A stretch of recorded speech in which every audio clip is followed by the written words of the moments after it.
The first thing I noticed was that the wedding dress was moving, not much, just breathing in the draft as the garage door climbed behind me. Ivory fabric lifted from the concrete and settled again, lifted and settled, while the beaded bodice turned slightly on the orange extension cord peg. For one stupid second, I thought Diane had come by early and hung it there because somebody at the inn had run out of closet space. Then I saw the mud on the hem. One strap was torn loose and the dress wasn't in its garment bag. It was 3 days before my daughter's wedding, 5:48 in the morning, and the most expensive piece of clothing anyone in our family had ever bought was hanging above my lawnmower. Emily's car wasn't in the driveway. My voice went nowhere useful. The garage gave it back to me flatter than I'd sent it. I stepped around the folding tables stacked beside my truck and touched the skirt with 2 fingers. Cold. The beading clicked softly against my extension cord. There was no note. Of course there wasn't. A note would have been helpful, and our family had always preferred clues. I called Emily. It rang 6 times and went to voicemail. "Hey, it's me. I'm standing in the garage with your wedding dress," which is not a sentence I expected to say before coffee. "Call me." I kept my tone light because that was what I did when I was scared. When Emily had announced her engagement, I'd made a joke about finally getting Blake to take the Christmas decorations out of my attic. When Diane told me Alan would be walking Emily down the aisle, I'd said that at least I wouldn't have to worry about matching my steps to the music. A person could hide a lot in a decent punchline. I called again. Voicemail. The door between the garage and kitchen was still locked from the inside. I unlocked it and checked the house anyway. The coffee maker sat dark on the counter. My recliner held yesterday's newspaper. The guest room was empty except for the navy suit I'd hung on the closet door so I wouldn't forget it. I had bought that suit for the wedding. The salesman had been around Emily's age and kept calling me boss. Looking at it now, I thought it looked like a suit for somebody who had been invited to a hearing. My phone buzzed. I snatched it up. It was a reminder from Diane. "Table frames must be at inn by 10. Please use service entrance. Staff will direct you." Diane had been reminding me about the service entrance for 2 weeks, as if I had a history of driving through hotel lobbies. I typed, "Have you heard from Emily?" Then I erased it. If Diane knew where Emily was, I would get an answer and a lecture. If she didn't, I would get 12 phone calls, Alan would get 6, and by 7 o'clock, there would be a search party wearing coordinated weekend casual clothes. I went back into the garage. The dress hung there like it knew something. Emily still had the keypad code. She was the only other person who did. I'd given it to her when I replaced the old door opener, and she'd laughed because the number was her birthday. "You know that's the first thing a burglar would try," she'd said. "A burglar would have to know you. I'm on your refrigerator. Then I guess he's in." That had been 4 years ago. She'd used the code twice that I knew of, once to borrow a ladder, and once to leave a carton of old college books she didn't want Blake seeing in their apartment. He teased her about keeping everything. She pretended it didn't bother her. I crouched beside the dress and looked at the concrete. A few dried drops of water led from the garage door to the peg. No blood, no broken beads beyond 2 small pearls near the lawnmower wheel. Her garment bag wasn't there. Neither was her overnight case. I told myself she might have brought the dress here so I could repair the strap. That made no sense. I could replace a faucet, square a cabinet, and persuade most lawn equipment to live an extra 5 years out of spite. I could not repair a wedding dress. The one time I sewed on a button, I attached the front of my shirt to the back. I called Blake. He answered on the 3rd ring with a thick, sleep-heavy, "Hello? Morning. Ray, that's still me." There was a rustle, then silence. I looked at the dress. "Is Emily with you?" Another silence, shorter but worse. "I thought she might have gone to Diane's," he said. "Might have?" "We had an argument." He said it carefully, like the argument was a glass he had broken in somebody else's house. "When?" "Last night." "What time?" "I don't know, 11, a little after." "And you haven't heard from her?" "She texted that she was safe." "What exactly did she say?" "She said, 'I'm safe. I need some space. Don't call my mother.'" That sounded like Emily. Even in a crisis, she knew the person most likely to turn it into a catering issue. "Have you called her?" I asked. "Obviously." Blake had a way of saying obviously that made you feel like you'd arrived late to your own question. I let it pass. I let most things pass. "What was the argument about?" "The wedding. That narrows it down."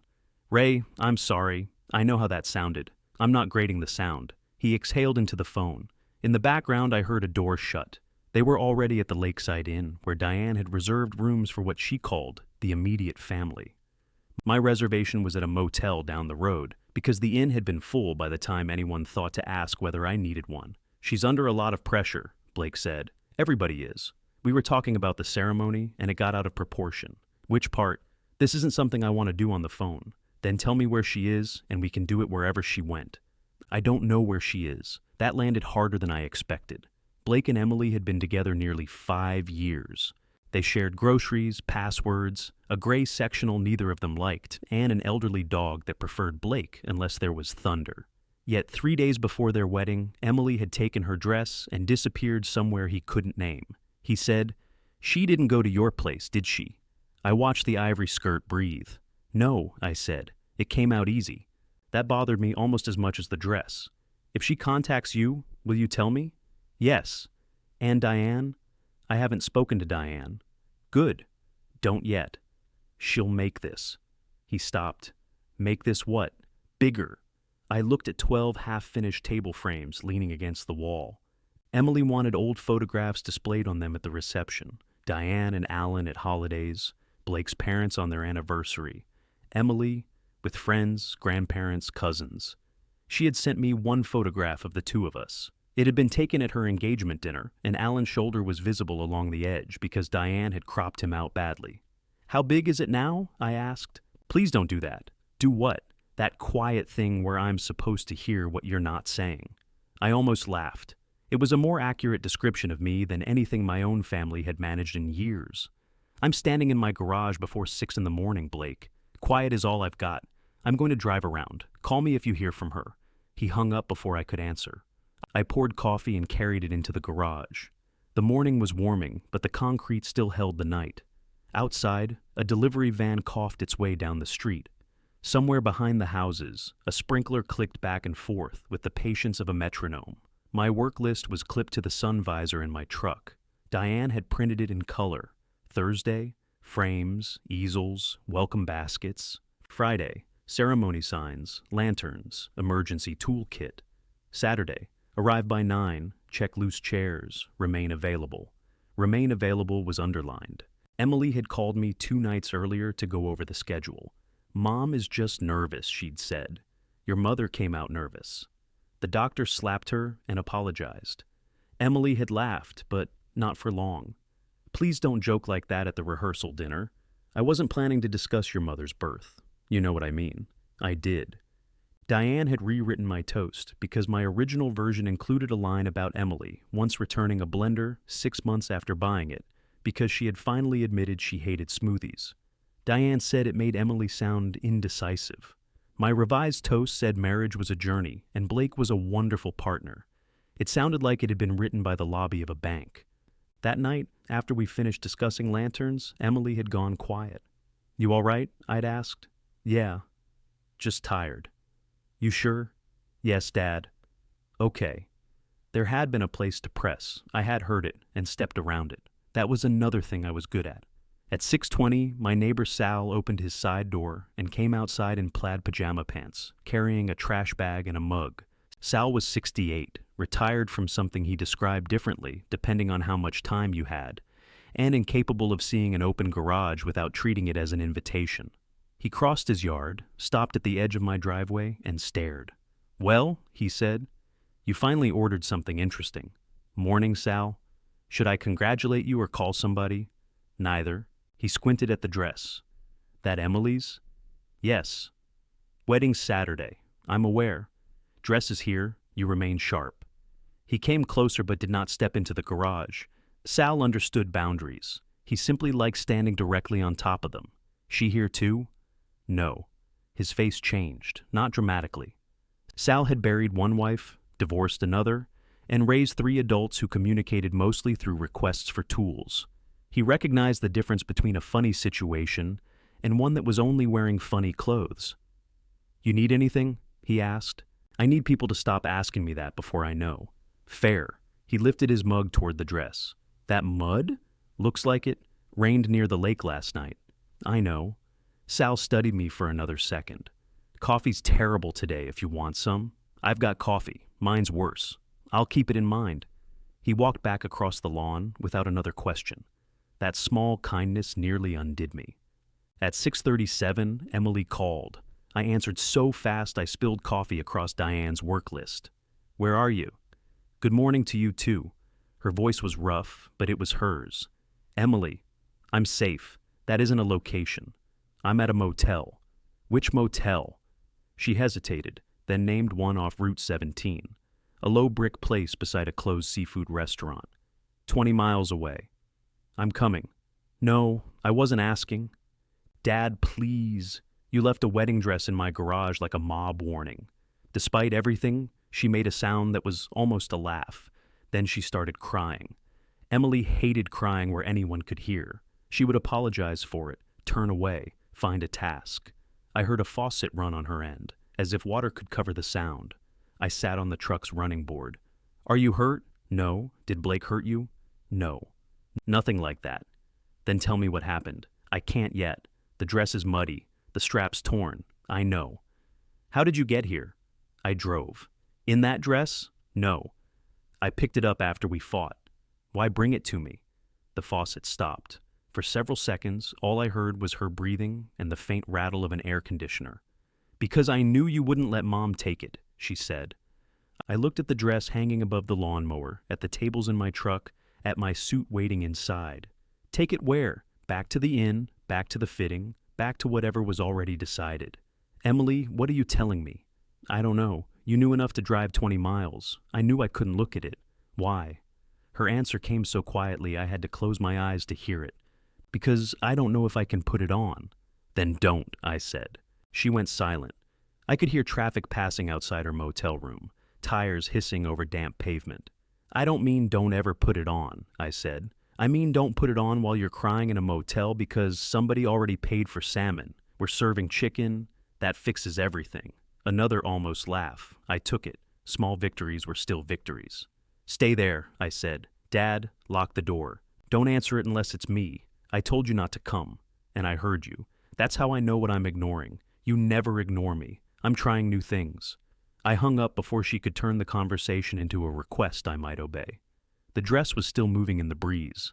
I lowered the garage door, slid both hands beneath the hanger, and lifted it from the peg. It weighed more than I expected. Not heavy exactly, but committed. Layers of fabric pulled toward the floor, as if the dress had already decided where it belonged. I carried it into the house. The skirt caught on the kitchen doorknob, and I swore loudly enough to startle myself. Sorry, I told the dress. I laid a clean sheet across the guest bed, then placed the dress on top of it.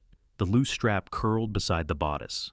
Up close, I could see faint makeup along the inside neckline, and 3 tiny blue stitches hidden near the waist.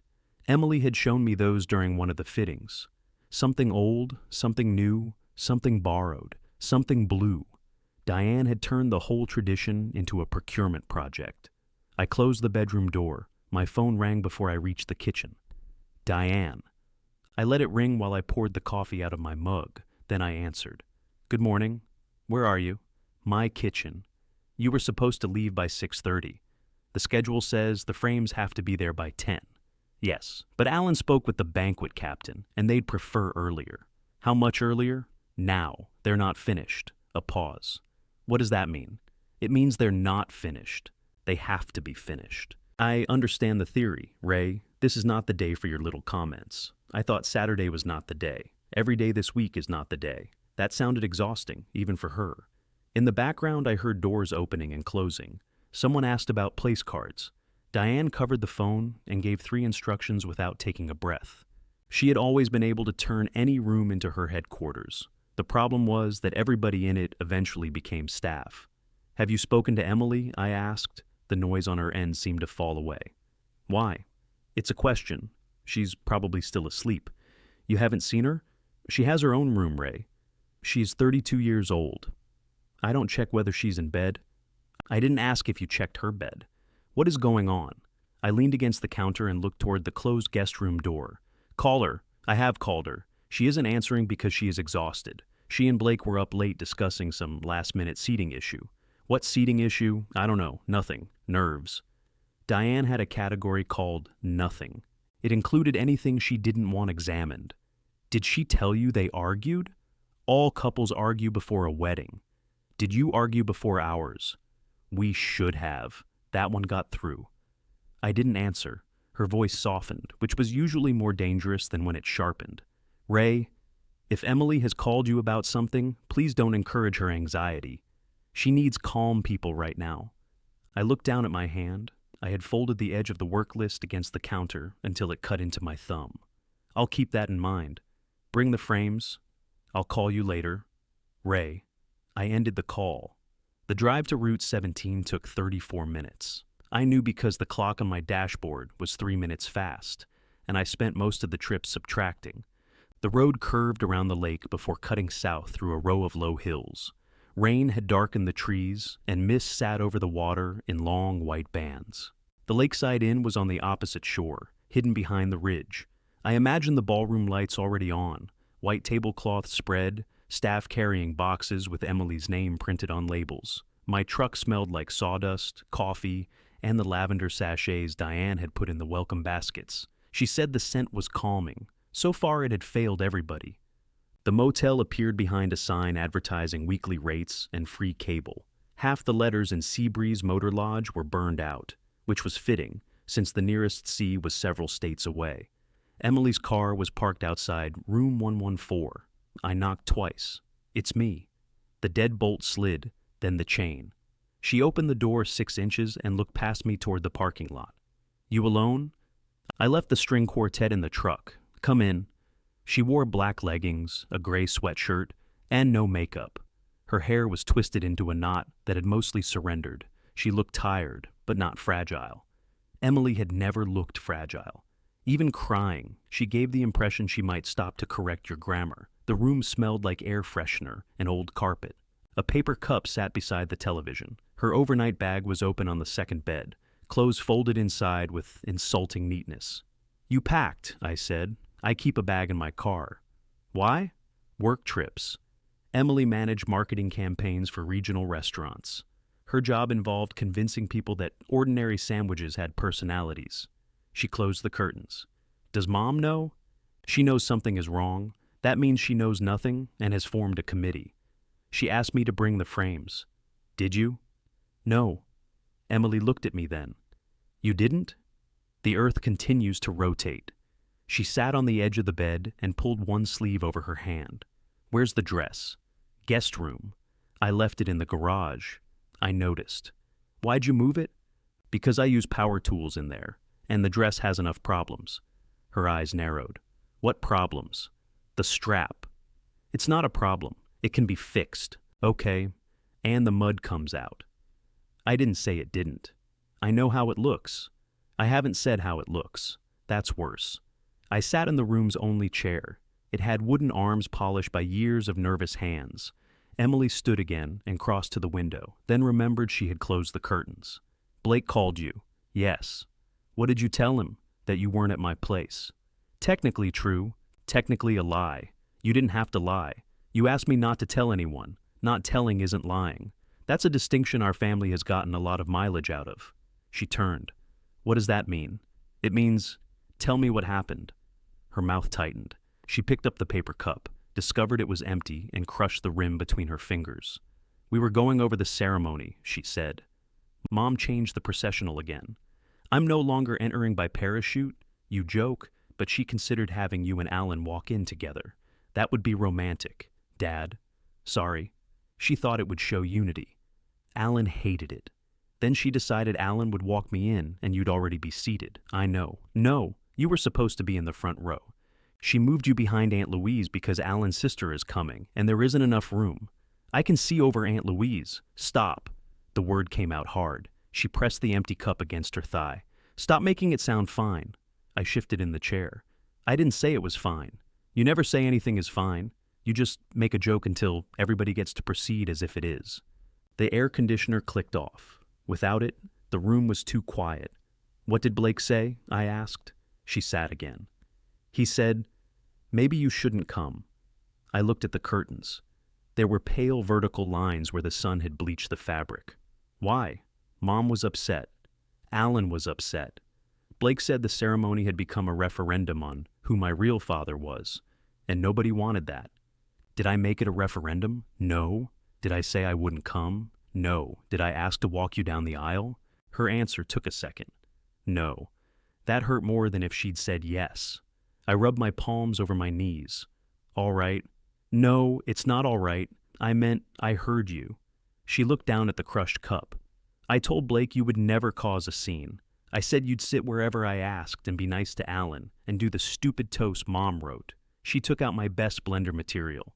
Then Blake said that was exactly why you didn't need to be there. I waited. He said you'd take whatever we gave you. He said men like you like being useful because it lets them avoid being important.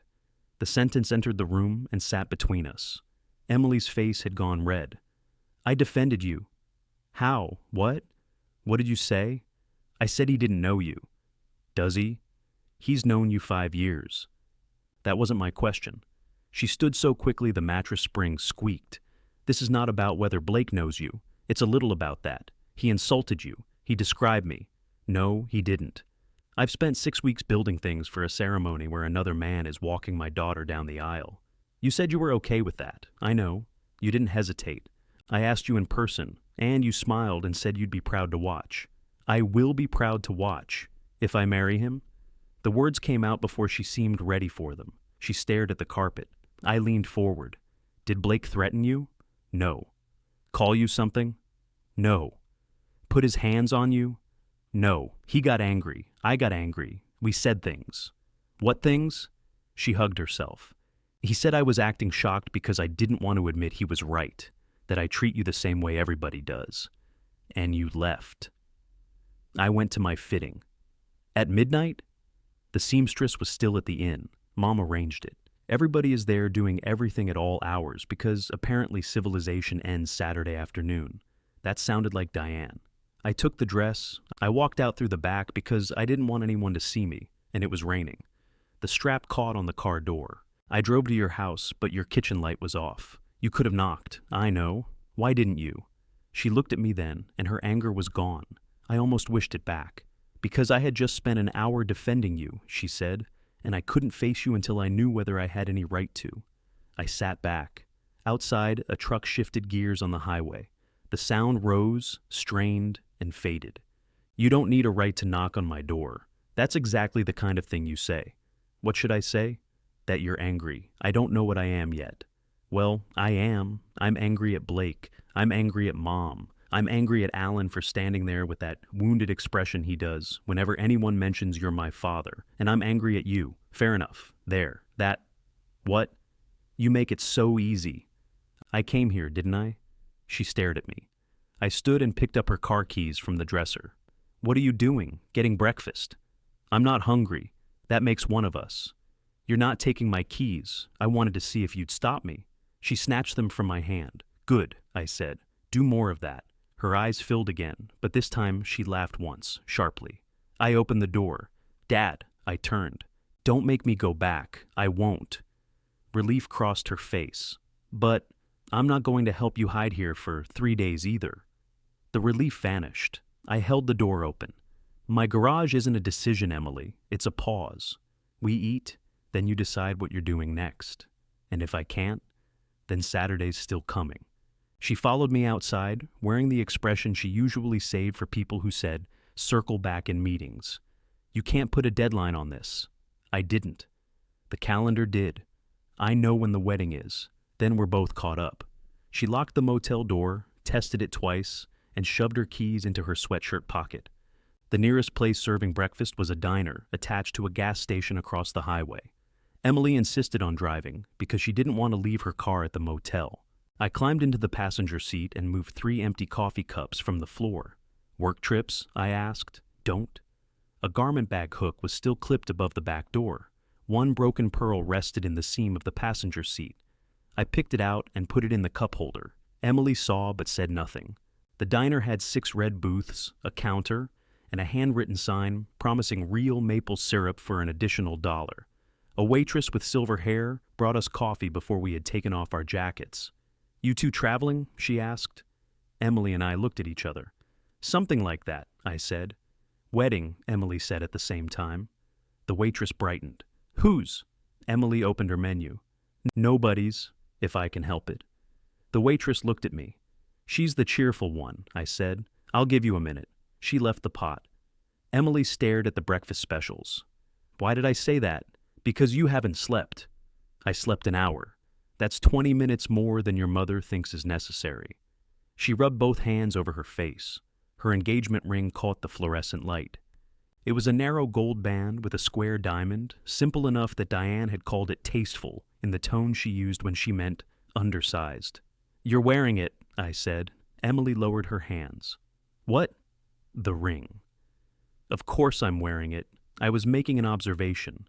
You were asking a question with your quiet thing. Apparently I have a quiet thing now. You've always had it. What does it ask? She turned the ring with her thumb. Whether I still want to marry him? Do you? I want him not to have said what he said. That wasn't the question. You're getting bold after one motel visit. I drank my coffee. It tasted like it had been filtered through a work boot. I've decided to become difficult. You'll need practice. The waitress returned. Emily ordered dry toast and scrambled eggs, then asked if they had fruit. The waitress said they had an orange. Is it cut? I can cut it. Then yes, please. I ordered pancakes, bacon, and the real maple syrup, because once you had driven 20 miles to confront your runaway bride of a daughter, an extra dollar seemed reckless in the right direction. When the waitress left, Emily put her phone face down on the table. How many calls? I asked. 6 from Blake, 9 from Mom, 3 from Alan. Alan called you 3 times? He leaves voicemails like a hostage negotiator. Emily, we're all concerned, and we need to hear your voice. He likes complete sentences. He likes hearing himself use them. I smiled despite myself. Emily smiled too, then looked guilty. You're allowed to find Alan annoying and still care about him, I said. I know. He's been good to you. I know that too. Alan had entered our lives after Emily was already living on her own. He hadn't raised her, but he had hosted holidays, helped move her into 2 apartments, and shown up to every event wearing a blazer nobody had requested. He loved generously and visibly. There were photographs of it. I loved in the dark, apparently, with a socket wrench. He was excited to walk me down the aisle, Emily said. I know. When I asked you, you acted like it didn't matter. I thought that was what you needed. What I needed was to know if it mattered. Would it have changed your decision? She looked toward the window. A fuel truck had pulled up outside, blocking the morning sun. I don't know. There it is. What? The correct answer. She turned back to me. You're angry. Yes. The word felt unfamiliar in my mouth. Not wrong, just underused. Emily's shoulders dropped half an inch. Are you angry at me? Yes. She nodded. Her eyes stayed on the sugar packets between us. I waited for the urge to rescue her from the answer. It came right on time. I wanted to say I understood, that the aisle was only 30 feet of carpet, that Alan's excitement mattered too. All of that was true. None of it belonged there yet. The food arrived. The waitress had cut the orange into 8 perfect wedges and arranged them around the eggs. That is a very committed orange, I said. Emily laughed. It turned into a sob so quickly that the waitress glanced over from the counter. Emily pressed her napkin to her mouth. I buttered a pancake and let her cry. After a minute, she said, You could at least look uncomfortable. I'm extremely uncomfortable. You're eating. I'm also hungry. She wiped her eyes. I hate you a little. That seems to be the theme. Her phone vibrated against the table. It stopped, then started again. She flipped it over. Mom. Answer it, I said. No, she's going to keep calling. Let her. That isn't a decision either. Emily pushed her plate away. Whose side are you on? I didn't know we'd selected teams. You know what I mean. No, I don't. If you want me to tell your mother where you are, I will. If you don't, I won't do it behind your back. But I'm not going to sit here all day pretending she doesn't know something's wrong. I can't talk to her until I know what I'm doing. You may not know what you're doing until you talk to her. She'll make me go back. You're 32. That has never stopped her. The phone stopped. A voicemail notification appeared immediately. Emily picked it up and held it, not listening. What do you want me to do? She asked. I want you to decide what you want me to do. That is not helpful. It's the first time anybody's asked you this week. She studied me as if I had cheated. Then Blake called. His name and photograph filled the screen. In the picture, he was smiling into the wind on a ferry, one arm around Emily. I remembered taking that photograph. Diane and Alan had been inside because the deck was cold. Blake had handed me his phone and said, "Get the skyline." I got the skyline. I also got Emily laughing at something he'd whispered to her. She answered, "Hi." I focused on cutting my pancakes. The real maple syrup tasted suspiciously worth the extra $1. "I'm fine," Emily said. "No, I told you I'm fine." Blake's voice was too low for me to make out words, only the pressure of them. "I need time, more pressure. I know what day it is." Emily stood and walked toward the front windows. The waitress watched her go, then looked at me. I gave a small shrug. She topped off my coffee. Emily said, "No, don't call my mother." "Blake, listen to me. I'm not asking you to fix anything. I'm asking you to tell me why you said it." His voice rose enough that I caught my name. She turned slightly away from me. "That's not an answer." A man in a trucker cap entered, shook rain from his jacket, and took the booth behind ours. The world kept behaving like it was an ordinary Thursday. Emily's free hand closed around her elbow. "No, he didn't put me up to this." I set down my fork. "He doesn't even know all of it. That was news to me, because I haven't told him. I haven't told anybody." She listened. Her face changed, not softened exactly, but loosened with disappointment. "I know you're sorry." Another pause. "I love you too." She closed her eyes. "No, I can't say that." Then she ended the call. The waitress approached with the coffee pot, saw Emily's face, and changed direction so smoothly it seemed choreographed. Emily returned to the booth. "What haven't you told me?" I asked. She sat and folded her hands around her phone. "It's not another person. That thought hadn't occurred to me. It occurred to Blake. Is there another person? No. Then we've resolved our first mystery." She gave me a tired look. "Blake said he didn't mean you shouldn't come. He meant maybe you'd be more comfortable skipping the ceremony and coming to the reception." "Ah." What does "ah" mean? It means he found a smaller shovel. He apologized. "Good. You don't sound like you think it's good. An apology can be good without being enough." He's scared. "So are you." He says Mom and Alan have been pushing him about everything. The seating, the procession, the photographs. His parents are upset because Mom added a memorial table next to their family table, and now everybody thinks it looks like his side is dead. I wondered about that. He says we're all exhausted and he said something cruel because he wanted the argument to stop. Did it stop? No. I finished the last pancake and laid my fork across the plate. "What didn't you tell me?" Emily looked toward the counter. "The argument didn't start with the seating. I waited. It started because Blake wants me to quit my job after the wedding. That was not what I expected." "Why?" "He says I'm miserable." "Are you?" "Sometimes." "Then why didn't you tell me?" "Because every time I complain about work, you tell me I'm good at it. You are good at it. That doesn't mean I love it." "All right." "And I didn't say I wanted to quit. I said I wanted to start my own studio. Branding, menus, interiors, the work I actually like. Blake thinks it's too risky. Is it? Probably. Most things are. He said this isn't the time. We're getting married, we need stability, and I can do it later. Do you believe him?" She turned her ring again. I believed he believed it. The waitress left our bill face down beside me. Emily said, "Then Mom called while we were arguing. Blake put her on speaker. They both started talking about how tired I've been, how I get overwhelmed, how I abandon things when I'm frustrated. Do you? Sometimes. So do I. They talked about me like I wasn't there. Like if they agreed on the right version of me, I'd have to become it. And that's when my name came up. I said, at least you didn't tell me what to do." I let out a breath. "Emily, I know." "No, I don't think you do." She looked at me. "I don't tell you what to do because I'm afraid you won't do it," I said.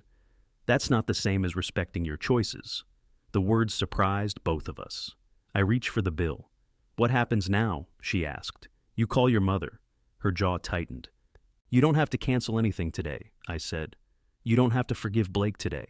But you tell Diane you're safe. Then we go back to my house." "Why your house?" "Because your dress is there, and apparently so am I." She looked at the orange wedges she hadn't touched.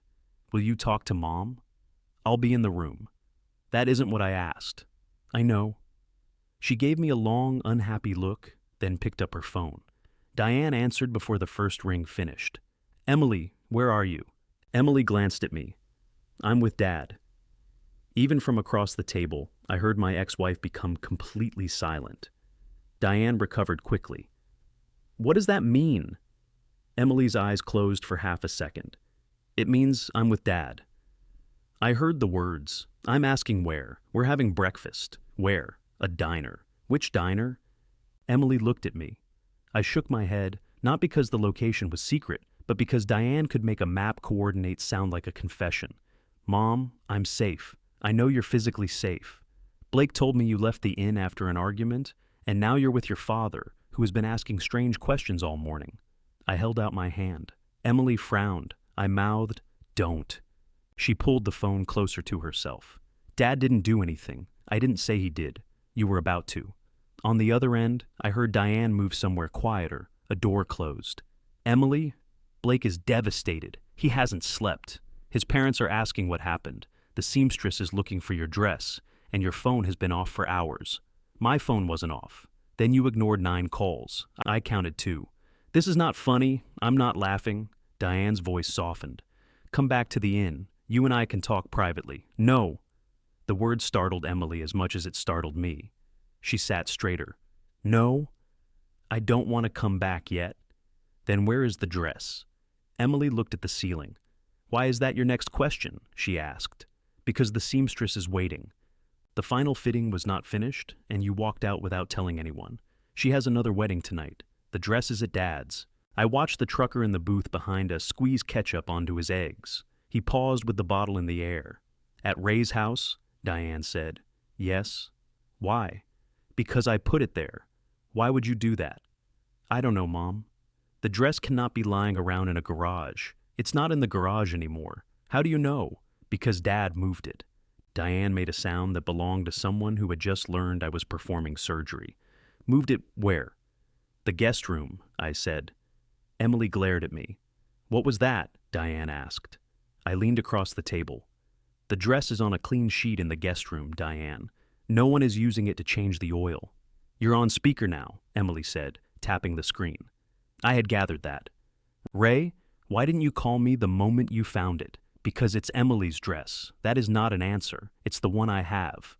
The trucker took his plate and coffee to a table across the diner. Diane inhaled slowly. I recognized the technique from a marriage counselor we had seen 3 times before Diane decided the counselor was biased against clarity. Emily, she said, I am not going to pressure you. I am asking you to come back so we can understand what happened. I told you, I'm not ready. All right, then I will come to you. No, I am your mother, and I'm not a missing person. Your wedding is in 3 days. I know. You keep saying that, but your behavior suggests you don't.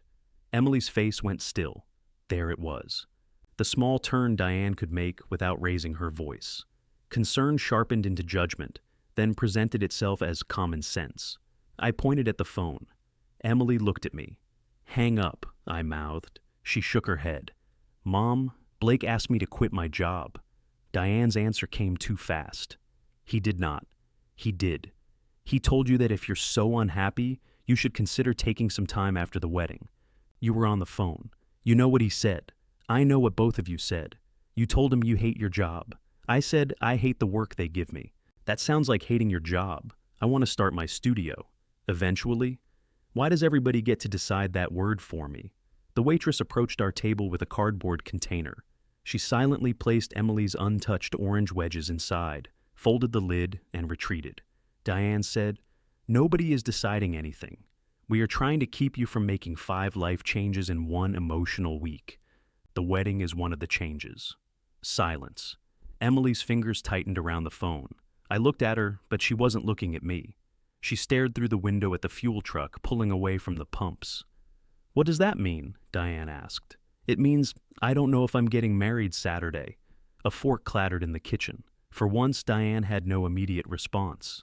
When it came, her voice sounded different. Smaller. Emily. I have to go. Do not hang up. I'll call you later. Emily, please. The please nearly stopped her. I saw it. Whatever else Diane was, she loved her daughter. She simply loved action more than uncertainty. Emily ended the call. The screen lit up again before she put the phone down. She declined it. "That went well," I said. "Do you ever stop?" "Not voluntarily." She shoved the phone into her pocket. "She knew about the job?" "Yes." She made it sound like I was imagining the whole conversation. "Yes." "You could sound more surprised. I was married to her for 27 years. That's not fair." "No, I meant to Mom. So did I." Emily rubbed her temples. "You're enjoying this." That stung enough that I answered too quickly. "I'm sitting in a gas station diner while my daughter decides whether to cancel her wedding. Which part looks enjoyable? The part where Mom is finally wrong?" I put cash beneath the bill and stood. She's been wrong before, not where I could see it. I picked up the orange container and held it out to her. She didn't take it. "Fine," I said. "I'll keep your luxury fruit." Outside, the air had warmed. Water dripped from the diner awning in a steady line. Emily stopped beside her car. "I shouldn't have said that. You weren't entirely wrong." She waited for more. I didn't have more ready. "Are you coming back to the house?" I asked. "I guess." "That's not a yes." "Yes, you drive. I'll follow. Mom will be there." "Probably." I don't want to talk to her again. "Then don't." Emily gave me a look. "Now you say that? You already talked to her." "And I still don't know what I'm doing. I told you talking might help. I didn't promise a miracle." She opened her car door, then turned. "Dad, if I decide to go back to the inn, will you take me?" "Yes." "If I decide to cancel?" "I'll drive you wherever you need to go." "What do you think I should do?" I looked at the broken pearl in her cup holder. "I think you should stop asking people what they'll forgive you for. That isn't an answer. It's the one I have." The drive back felt longer. Emily's car stayed 5 miles under the speed limit, something I had never seen her do. At every traffic light, I could see her silhouette in the driver's seat, both hands at 10 and 2. My phone rang twice. Diane, then Alan. I ignored both. By the time we turned onto my street, Alan's dark blue sedan was already in the driveway. Diane stood on the front walk in cream trousers and a raincoat the color of ripe tomatoes. Alan was beside her in a navy blazer, because apparently even emotional emergencies had a dress code. Sal sat on his porch with a newspaper held in front of his face. The newspaper was upside down. Emily pulled to the curb. I parked behind her and got out with the orange container. Diane crossed the lawn before Emily had closed her car door. "Oh, thank God!" She wrapped both arms around Emily. Emily stiffened, then hugged her back. Diane held on for several seconds, one hand cradling the back of her head. The anger went out of me so suddenly I felt foolish for having carried it. Then Diane released her and inspected her face. "You look terrible. Some things endured." "I'm tired," Emily said. "Of course you are. Come on." Alan called the seamstress. "She can still meet us at 11. I'm not going to the inn. Not the inn. Her studio. We can avoid everyone." "Mom, we don't have to discuss the wedding today. You're taking me to a wedding dress fitting, only because the strap needs to be repaired." Diane looked at me. "You told her about the strap?" "I found it hanging by one." "It wasn't hanging by the broken strap," Emily said. "That is not the point." Diane turned toward the house. "Where is it?" I stepped between her and the front door without intending to. Diane stopped. It wasn't dramatic. I didn't spread my arms or lower my voice. I was simply standing on my own walkway, holding a cardboard box of orange slices. "Emily asked you to leave it here," I said. "I'm not taking it without her. You just arranged a fitting, in case she wants one." Alan came forward wearing the patient expression of a man approaching a dog that might bite. "Why don't we all go inside?" "I'd like to," I said. His expression tightened. It took me a second to understand what I had done. I had made him ask permission to enter my house. "Of course," I added. I unlocked the door. Diane went in first, followed by Emily. Alan paused beside me. "This has been a difficult morning," he said quietly. "It's not 7:30 yet." "Exactly. We need to stay calm." "I'm calm." That isn't always the same as being helpful. He patted my shoulder and entered. Sal turned a page of his upside-down newspaper. I gave him a look. He lifted his mug. Inside, Diane was already halfway down the hall toward the guest room. Emily said, "Mom, don't." Diane stopped with her hand on the doorknob. I only want to see how badly it's damaged. It's fine. Then let me see. No? Diane looked from Emily to me. What has happened to everybody? Nobody answered. The guest room door remained closed. Behind it, the dress lay across the bed exactly where I had put it. Somehow, that closed door made the whole house feel rearranged. Alan removed his blazer and draped it over a chair. Let's make coffee, he said. We'll sit down, and everyone will get clear about what actually happened. I know what happened, Emily said. You know what it felt like, Diane replied. That may not be the same thing. Emily flinched. I set the orange container on the hall table. No, I said. Diane turned. No what? No coffee, no meeting, no explaining Emily to Emily. Alan's patience cracked just enough to show what was underneath. Ray, this is a family matter. I looked at him, then at my daughter standing in my hallway with her arms wrapped around herself. Yes, I said. It is. Alan's face changed first. Not much. His eyebrows lifted, and one corner of his mouth tightened as if I had used the wrong fork at dinner. Diane crossed her arms. Do you think that was helpful? She asked. No. Then why did you say it? Because it was true. Alan did not mean you aren't family. I meant that the wedding is between Emily and Blake, Alan said. The rest of us need to avoid making this about ourselves. That's an impressive correction. Dad, Emily said. She didn't say it loudly. She didn't have to. I looked at her. You're right. I didn't say anything. You were about to. Diane gave a short laugh without humor. That's convenient. Suddenly you're the only person who understands her. I didn't say that either. You don't have to say things. That is your entire method. Alan touched her arm. She pulled it away. There were moments after our divorce when I wondered whether Diane's new marriage had softened her. She and Alan traveled, hosted dinners, and sent holiday cards featuring coordinated scarves. Then she would pull her arm away from him in exactly the same irritated motion she had once used on me, and I would feel an embarrassing flash of kinship. Emily leaned against the wall. Can everybody please sit down? We moved into the living room. Diane took the end of the sofa. Alan sat beside her, but left a polite cushion of space. Emily lowered herself into the armchair. That left my recliner for me, which felt too much like presiding, so I stayed standing. The coffee table was covered with packages of brass clips for the photograph frames. One had split open. Tiny clips glittered across the wood like metallic insects. Diane picked one up. Were these supposed to be delivered today? Yes. Then why are they here? Because the frames aren't finished. They looked finished on Tuesday. They weren't. What's left? Sanding, stain, backing. All 12? All 12. She closed her eyes. Emily said, Mom, forget the frames. I can't forget 12 display frames 3 days before a wedding. We're discussing whether there is a wedding. No, you're discussing it. I am waiting for you to come down from whatever happened last night so we can solve the actual problem. I am the actual problem? That is not what I said. It's what you keep saying in longer sentences. Alan leaned forward. Emily, your mother is scared. So am I. We know. Do you? Diane put the brass clip down. I know you love Blake, she said. I know you have spent almost 5 years building a life with him. I know you've been working 12-hour days while planning a wedding. And I know you haven't been sleeping. I also know that when you're overwhelmed, you focus on one bad conversation and convince yourself it represents everything. Emily's jaw moved. It was well aimed because it wasn't entirely false. Diane continued.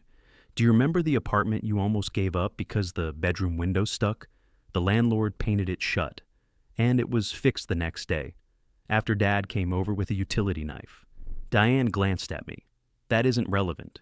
It seemed relevant to the window, I said. Ray, please. Emily pressed her thumb against her ring.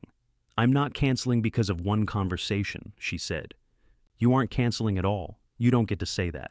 I am asking you to wait until you've slept. I said, I don't know what I'm doing. And I am saying that is not the same as wanting to end your relationship. No, it's not. Diane's shoulders loosened. She thought she had found the opening. Good. Then we pause. You shower, you sleep here if you prefer. And the adults around you keep things moving so that you still have choices tomorrow. Emily stared at her mother. I'm also an adult. I know. You just separated me from the adults. It's a figure of speech. It's how you think. Alan raised both hands. Nobody is questioning your adulthood. You called Blake after I asked you not to. He called us, Diane said. You stayed on the phone while he told me to quit my job. He did not tell you to quit. You said you were miserable, and he suggested a break. He said my work was making me impossible to live with. Diane's face shifted. Alan looked at her. He said that? He was upset. That wasn't what I asked. For the first time all morning, Diane had to answer to someone she hadn't already classified as unreasonable.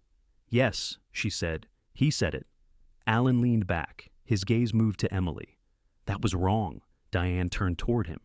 Of course it was wrong. They were arguing. People say the wrong thing. You told me it was about the seating. It started with work and became about seating. That's a wide road. I almost smiled. Alan could surprise you when he forgot to be diplomatic. Diane saw it.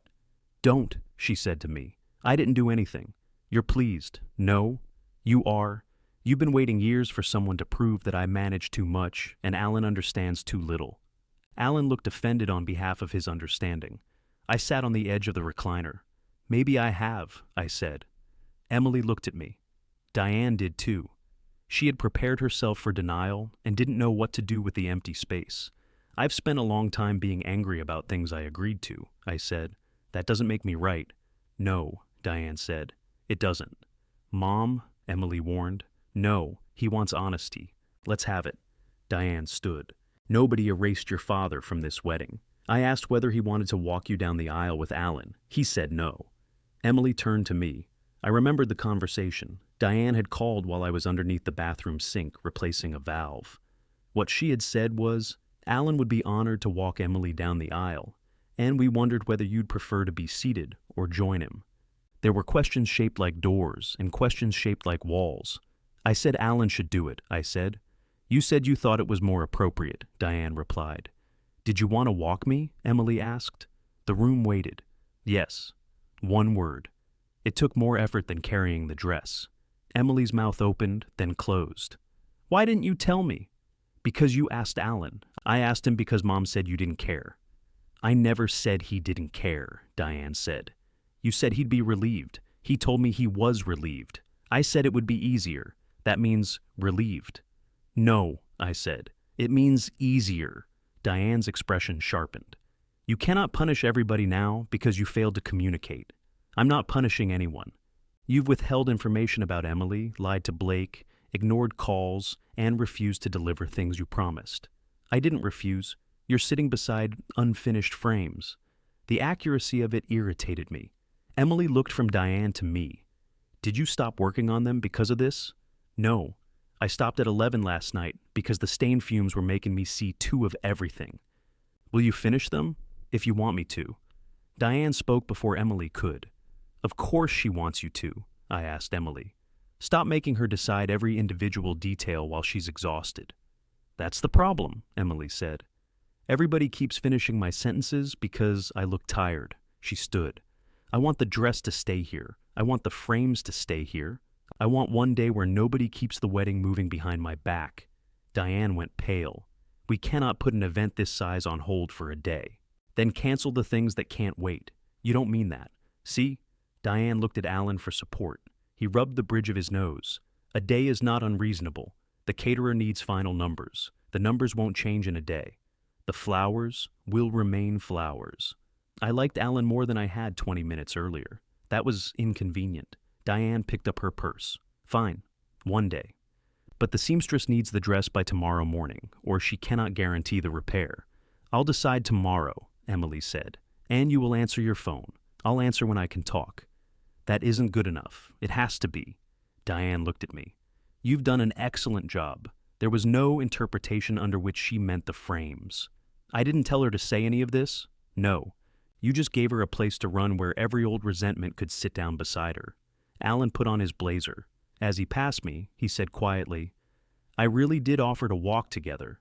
I believe you. I didn't hate the idea because of you. I hated it because it made Emily look like a rope in a tug of war. I believe that too. He nodded once. Diane had reached the front door when she turned back. Ray, regardless of all this, the welcome baskets have to be delivered. Guests are arriving this afternoon. I looked toward the garage. Lavender seeped faintly through the house. They're in my truck. Good, take them now. No. The word came out level. Diane stared at me. I'm staying here with Emily. Alan and I are here. You're leaving.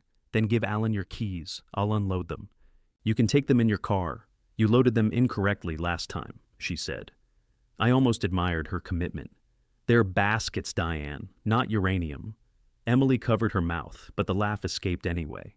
Diane opened the door. Unload them. After they left, I backed my truck into the driveway and lowered the tailgate. Emily came out and stood beside me while I lifted the first box. You didn't have to do that, she said. I know. Mom's going to say you're sabotaging the wedding. Your mother says the grocery store sabotages Thanksgiving if they move the canned pumpkin. We carried the boxes to the edge of the driveway. Alan returned 10 minutes later and loaded them into his sedan without comment.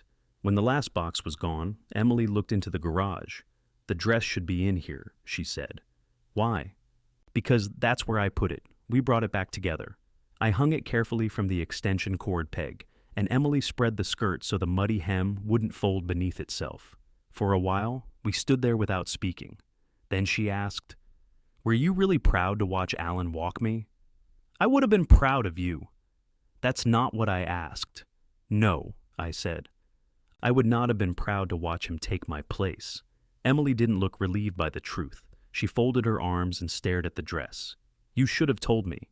Yes. Before I asked Alan.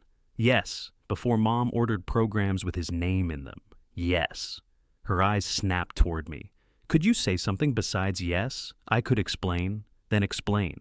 I leaned against the workbench. The edge pressed into my back. Your mother called. She said Alan would be honored, and she asked whether I wanted to join him or be seated. It sounded like the decision had already been made, so you made it easier. Yes. She swore and walked out of the garage. I followed her into the kitchen. You wanted an explanation? That's not an explanation. That's you doing exactly what Blake said. I'm aware. Are you? She opened the refrigerator, stared inside, and closed it without taking anything. You had months, she said. You could have called me at any point. I know. Stop saying that. All right. That means the same thing. I'm running out of language. You've had 63 years to collect some. That one hit cleanly. Emily braced both hands on the counter. Was I supposed to guess? Was I supposed to look at you smiling and saying you were happy for Alan and understand that you meant the opposite? No. Because I can't do that, Dad. Mom can. She takes every pause and fills it in. Blake does it too. You leave the blanks and everybody else writes in them. I picked up the diner container and put it in the refrigerator. What are you doing? She asked. Saving your orange. I don't care about the orange. I care about wasting $6 worth of diner fruit. It costs $6? No. But anger has made it appreciate. She almost smiled. It didn't last. Do you want me to ask you now? She said. Ask me what? To walk me down the aisle. The question stood in the kitchen with nowhere decent to go. No. Her face tightened. I don't mean I don't want to, I said. I mean, not like this. Why not? Because then I'm the prize for leaving Blake. This isn't about leaving Blake. Then I'm the prize for fighting with your mother. I am trying to give you what you said you wanted. 3 days before a wedding you might not have. She pushed away from the counter. You know, for somebody who never asks for anything, you're extremely particular. That may be why I never ask. She laughed once bitterly. Congratulations. You found another way to make that noble. I had no answer. She waited, and when none came, she went down the hall and closed the guest room door hard enough to make a picture tilt. I stood in the kitchen listening to the refrigerator hum. In the garage, the wedding dress had stopped moving. My phone rang at 11:12. A woman from the inn asked when she could expect the display frames. I told her she couldn't expect them that day. There was a pause filled with keyboard clicks. We have you scheduled for a 10 o'clock delivery. I know. Mrs. Mercer confirmed it yesterday. Mrs. Mercer had not been Mrs. Mercer for 14 years, but correcting that seemed petty even for me. The schedule changed. Should I contact the event coordinator? You just did. Another pause. All right, she said carefully. Will they arrive tomorrow? I don't know. She thanked me in the tone people use when nothing about the call deserves gratitude. At 11:40, Diane texted, Alan delivered baskets. Where are frames? I wrote, Here. She replied, I know that, Ray. I set the phone face down. I went into the garage and picked up a sanding block. The nearest frame still had pencil marks at 2 corners. I sanded one edge, turned it, and stopped. It was habit, not generosity, not fatherhood. Somebody needed a thing, so my hands had begun making it before the rest of me had agreed. I put the sanding block down, then I noticed a cardboard envelope beneath the frames. Inside were the photographs Diane had sent for the displays. Most were arranged in labeled stacks: college friends, Blake family, Emily family, Diane/Alan. My stack was 3 photographs. One was the engagement dinner picture with Alan's cropped shoulder. One showed Emily and me at a barbecue, both looking away from the camera. The third was from a charity walk where I happened to be standing behind her with a paper cup. None of them were photographs I would have chosen. I slid them back into the envelope. The point wasn't that Diane had selected bad pictures. The point was that I'd had the envelope for 9 days and hadn't replaced them. Sal appeared at the open garage carrying 2 cans of soda. "Red lady gone?" he asked. "Diane." "I know her name. I prefer my system." He handed me a soda. "Emily sleeping?" "I think so." "She all right?" "No." "Good." I looked at him. "Not good she's not all right. Good you didn't lie? You do that. Apparently everybody has completed a study. You're easy to study. You sit still." He nodded toward the frames. "Need help?" "No." "You want help?" "No." "Better." He sat on the lowered tailgate of my truck and opened his soda. I joined him. After a while he said, "My second wedding, I knew at the rehearsal I shouldn't do it. What happened? I did it. And 6 years. That bad? No. 4 of them were pretty good. That was the confusing part." I turned the cold can between my hands. "What made you know?" "She wanted me to become a different person, and I wanted her to stop wanting things. We thought marriage would split the difference. Did it? Sure. We were both disappointed." Sal drank his soda. "That advice?" I asked. "No. I'm retired." Emily came into the garage around 2. Her hair was down, and one side of her face carried the seam of the pillowcase. Sal stood. "You must be Emily. We've met about 15 times. I meet a lot of people. You came to my engagement party. I go to a lot of parties." She smiled despite herself. Sal pointed his empty can toward me. "He didn't tell me anything. I didn't ask. That's why I like you better." He went home. Emily sat where he'd been. "What did he tell you? His second marriage lasted 6 years. Was that supposed to help?" "He says he's retired." She looked at the unfinished frames. "You stopped?" "Yes." "Because I asked?" She reached into the envelope and pulled out the first stack of photographs. She flipped through them slowly. "Mom picked these." "I know. There are hardly any of you. I noticed." "Why didn't you send others?" "I don't know." "That's not true." I looked at the dress. I didn't want to ask for more space. Emily slid the photographs back. "I don't know how to fix that." "You don't have to fix it today." "What if there isn't a wedding?" Then we spent the whole morning arguing about where you sit at something that never happens. It still happened. "What did?" "You thought I didn't care." She lowered her head. Her phone vibrated. She read the message but didn't answer. "Blake?" I asked. "Yes." "What did he say?" "He's sorry. Again. That's allowed. He wants to come here. Do you want him to?" "Not today. Tell him. He already knows. Tell him again without making him guess." She gave me a look that suggested I had stolen her own argument and returned it damaged.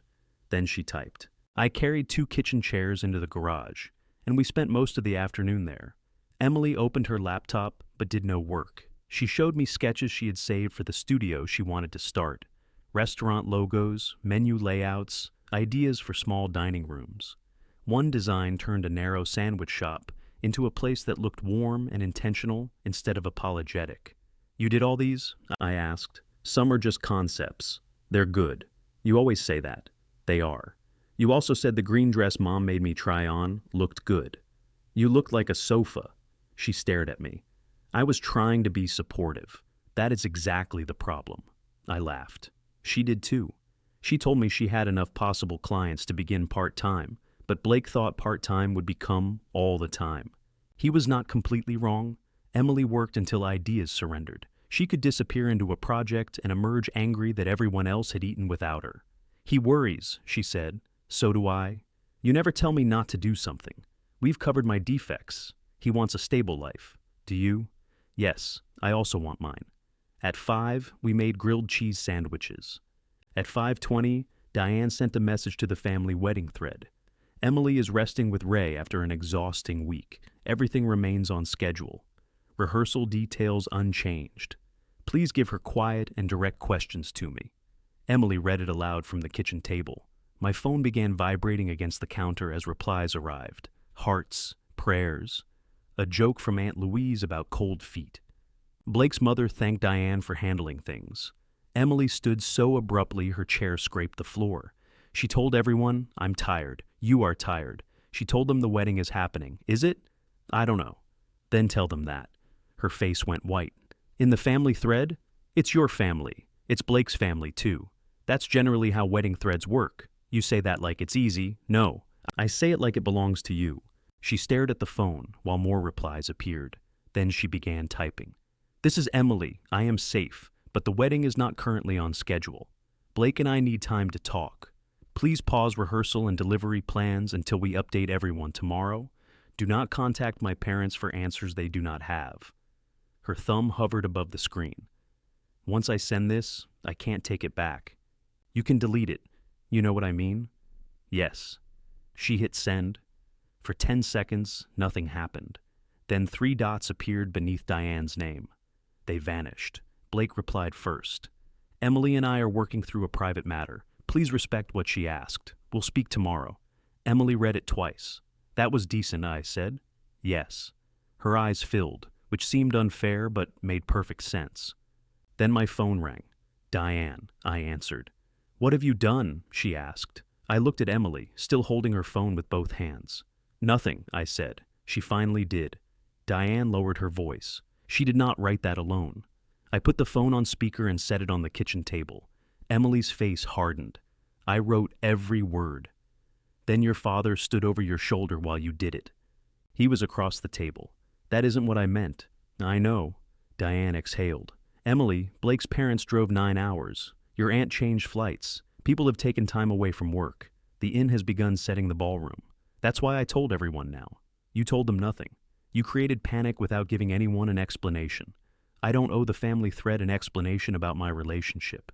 You owe them clear instructions. I gave them clear instructions. Pause. There is no pause button for a wedding, then cancel it. The kitchen went still. Emily gripped the back of her chair. She looked as surprised by the words as Diane sounded. You don't mean that? Diane said. I mean, cancel anything that requires an answer tonight. That is not what you said. It's what I'm saying now. You were standing in your father's kitchen after one bad night, threatening to destroy a wedding you spent a year planning.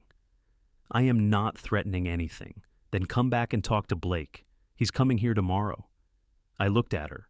That part had not been discussed. Diane heard my silence. Tomorrow? At Ray's? Yes. Why there? Because I want to. Your apartment would be more neutral. My apartment is 2 hours away. The inn has private rooms. The inn has you. Diane made a wounded sound. Emily closed her eyes. I didn't mean it like that. You meant exactly that. I mean, I need to talk to him without you explaining both of us to each other. I have spent the last year trying to give you the wedding you asked for. I know. I found the venue. I coordinated the rooms. I fixed the florist contract after you missed the deadline. I know. I have done everything. I know, Mom.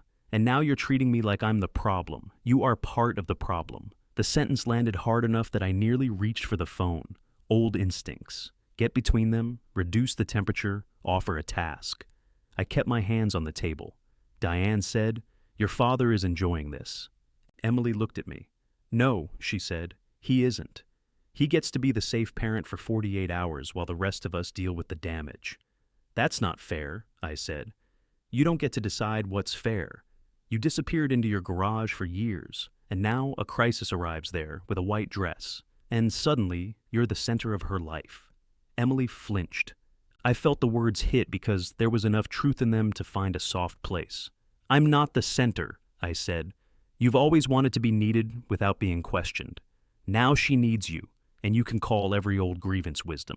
Mom, stop. No. He lied to Blake. He kept you hidden. He refused to bring the frames. He is not neutral. I didn't ask him to be neutral. Of course you didn't. He never requires you to ask. Emily picked up the phone. I'm ending this call. Emily, I love you. I am safe. I will talk to Blake tomorrow, and I'll tell you what I decide afterward. I should be there. No. Alan, no. Then at least let me send food.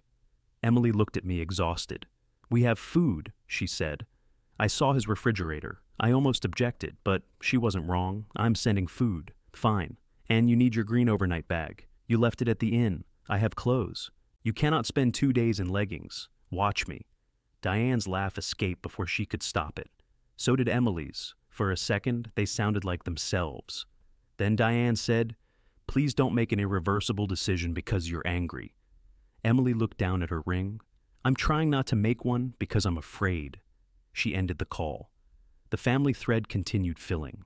Blake's father wrote that everyone should respect their privacy. Blake's mother wrote, "We support both of you," followed 2 minutes later by, "Some vendors need answers by 9. Aunt Louise posted a photograph of a martini and said she had already arrived, so she was personally prepared for any outcome involving a hotel bar. "That's the most useful thing anybody said," I told Emily. "She'll call you after the second one." She calls everybody after the second one. A knock came at the front door 40 minutes later. A delivery driver stood outside with 3 paper bags from an Italian restaurant, 2 salads, a pan of baked ziti large enough to serve a softball team, and a white bakery box. "Mercer?" he asked. Unfortunately, he handed me the receipt. At the bottom, Diane had typed, "Eat. Both of you." Emily took a picture of the note. "Evidence?" I asked. "Proof she can communicate in one-word sentences." We ate ziti at the kitchen table. It was better than anything I had planned, mostly because I had planned canned soup. Emily took 3 bites, then said, "Was she right? About the food?" "Yes. About you." I set down my fork. "Which accusation?" "There was a package deal. That you like being needed. Everybody likes being needed." "You know what I mean?" I did. "When your mother and I were married, I knew what my job was," I said. "She decided where we were going. I drove. She planned the dinner. I fixed the table. She got angry. I got quiet. That sounds miserable. It wasn't always. We were good at a lot of things." "Like what?" "Leaving parties at the same time. You'd be surprised how many marriages fail that test." She waited. "We could make each other laugh," I said. "Until the end, anyway. We liked long drives. Your mother can name any song from the first 4 seconds. She still does that. She cheats on Fleetwood Mac. Everybody knows Fleetwood Mac." Emily smiled. "What happened?" she asked. "There wasn't one thing. That's what both of you say. It's still true. You left?" "Yes." "You packed while she was at work. I told her I was going. You didn't tell me. You were living on your own?" I thought she had. Emily looked at me for a long moment. "That's your defense?" "No. Mom called me from an empty house." "I know. I thought you couldn't wait to get out. I couldn't wait to stop fighting. You never fought. We fought. I just did it silently. That doesn't count to the other person." "No." She pushed a piece of pasta through the sauce. "Why didn't you call me?" I was ashamed. Of leaving, of not being missed. Her fork stopped. It was the ugliest honest sentence I had said all day. I looked toward the dark window. The kitchen reflected back at us. 2 people sitting beneath a light that was too bright. "I told myself you were closer to your mother," I said.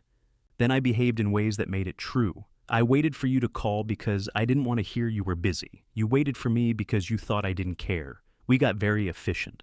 Emily's eyes filled. "I did miss you. I know that now." "No, you don't get to say you know. You never asked." "All right, I called Mom every day for 2 weeks because she was falling apart.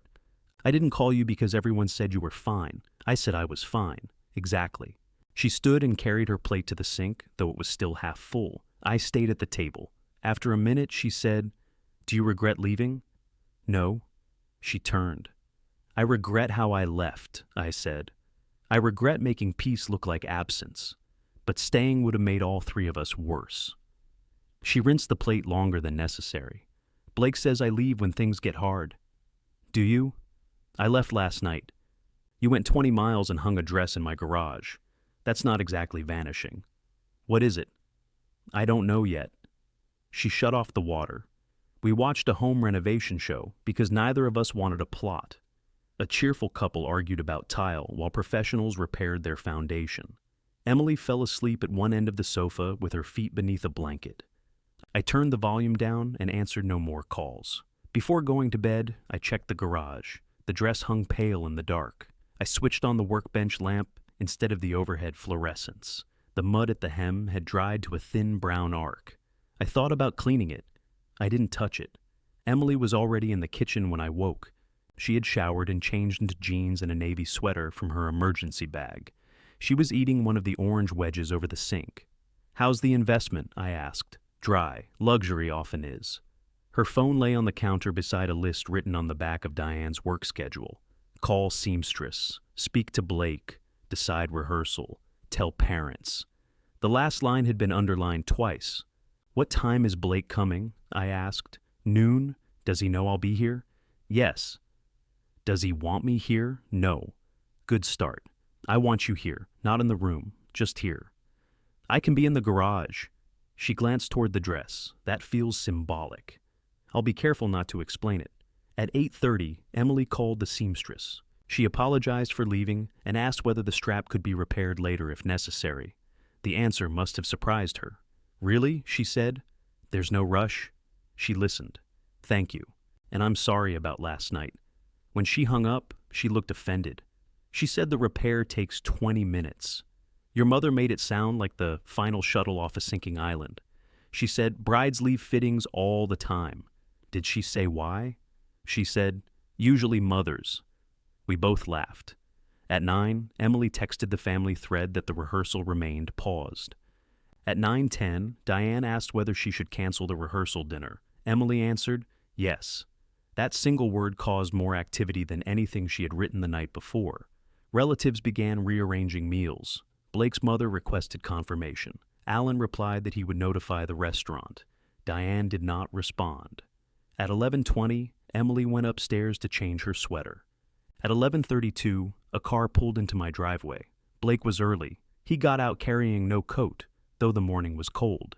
His shirt was wrinkled and dark stubble covered his jaw. He looked like a man who had spent the night discovering that apologies did not control time. I opened the door before he knocked. "Is she here?" he asked. "Yes." "I need to talk to you first." Behind me, water began running in the kitchen. Emily had come downstairs through the other hall. "About what?" Blake looked toward the sound, then lowered his voice. "About how you're going to help me get her back to the inn." I stepped onto the porch and pulled the door nearly closed behind me. "You want me to help you get her back to the inn? Not force her. Talk to her. She's expecting to talk to you." "I know. I'm asking you to help me get the temperature down first." Blake rubbed both hands over his face. His eyes were red, and there was a small cut beneath his chin, where he had rushed shaving or given up halfway through.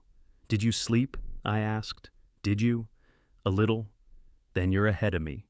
He glanced at the front window. The blinds were open, but the angle kept him from seeing the kitchen. "Ray, I said something shitty. I know that. I apologized to you, and I've apologized to her. You didn't apologize to me. I'm doing it now." "No? You're referring to one you thought you gave." His mouth tightened. "Fine. I'm sorry I said you would take whatever we gave you. Thank you." I was angry. I gathered. And I was wrong. I waited. Blake looked down the street. Sal's blinds moved, then became very still. "What?" Blake asked. "Nothing. No, you're doing that thing. Apparently it's widely recognized. You want me to say I respect you." "Do you?" "I do." "Then you've had an unfortunate week showing it." He took a breath through his nose. "This is what I mean. Everything I say becomes another test. I didn't invite you here to be tested. Emily did. Emily invited you here to talk to her, and I will. But you're the person she listens to when she gets like this." The kitchen faucet shut off. I lowered my voice.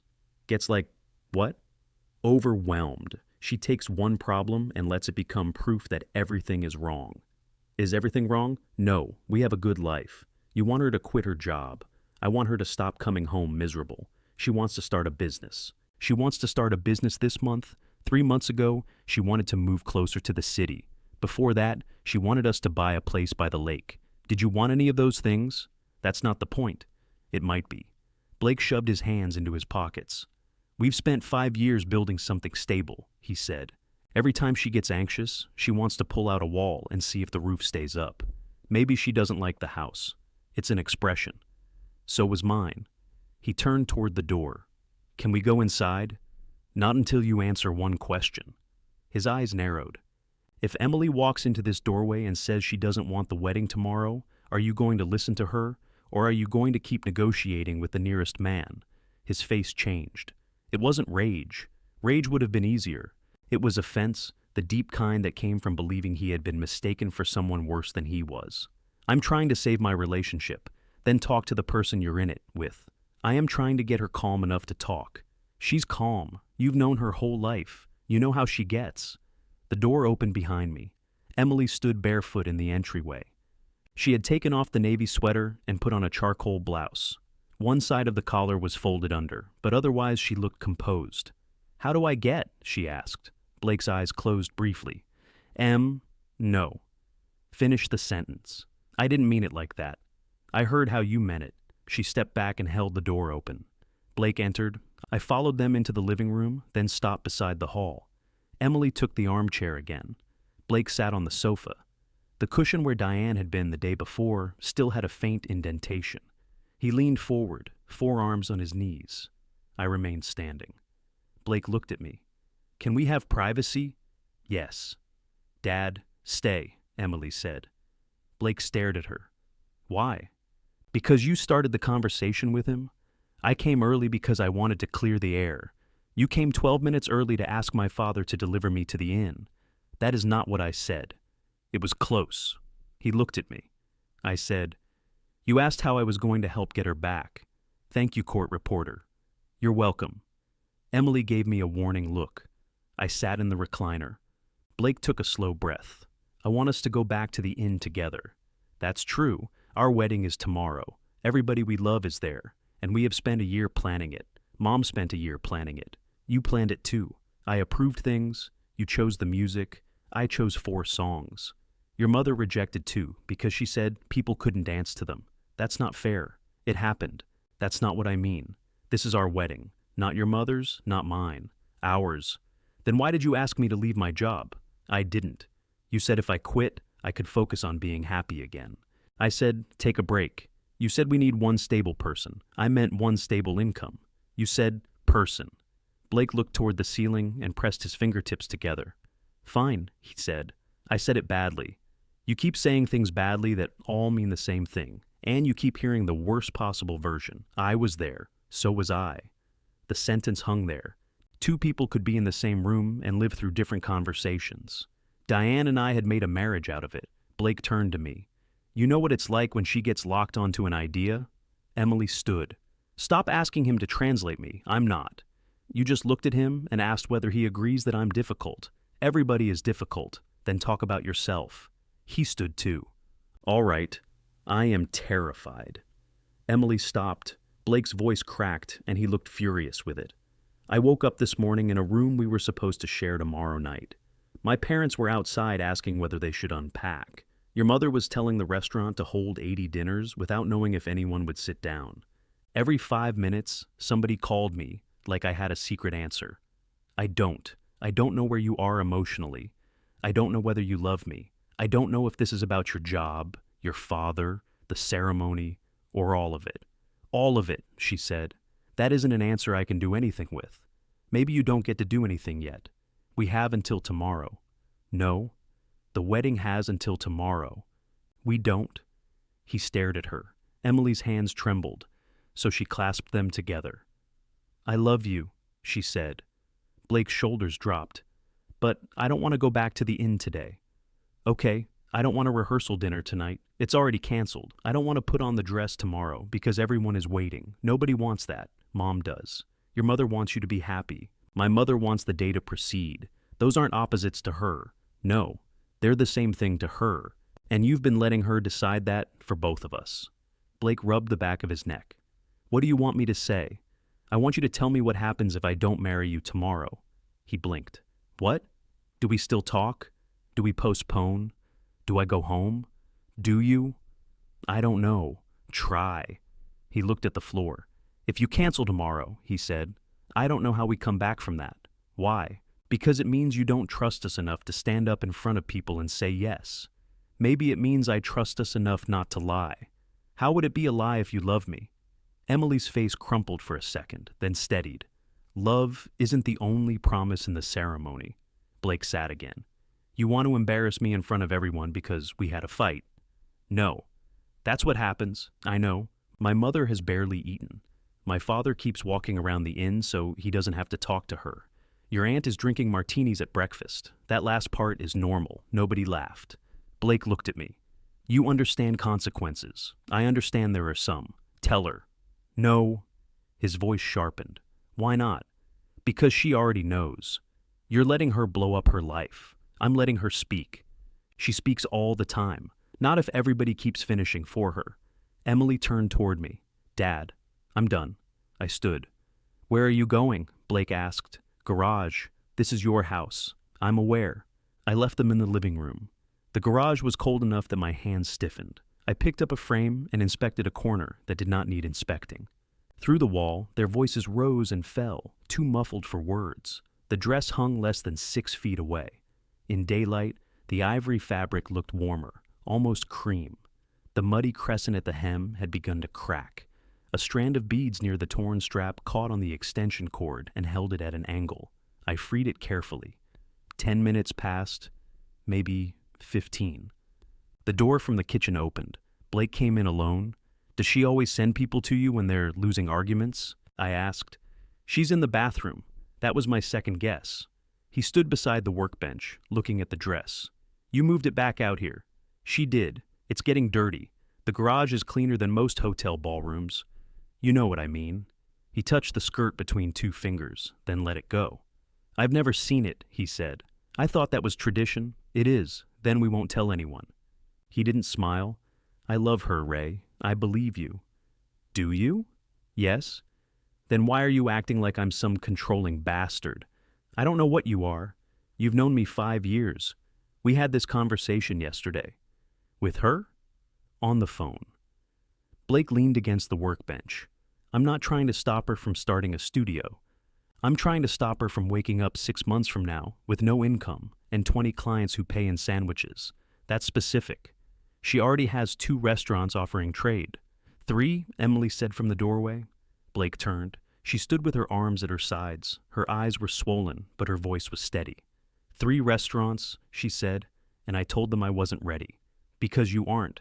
Because you asked me to wait. I asked you to make a plan. I had a plan. You had sketches and a list of names. That's how plans begin. Blake pointed toward the house. Can we not do this in a garage? Emily looked at the dress. No. I think this is exactly where we do it. She walked over and lifted the skirt from the floor, smoothing the dirty edge across her palm. I left this here because I knew Dad wouldn't take it back without asking me. I wouldn't have taken it anywhere. You asked him to. I asked him to help. You asked him to manage me. I was scared. So was I. I know that now. You knew it last night. I thought you were panicking. I was. Blake spread his hands. Then what am I missing? That panic can be information. It can also be panic. Yes.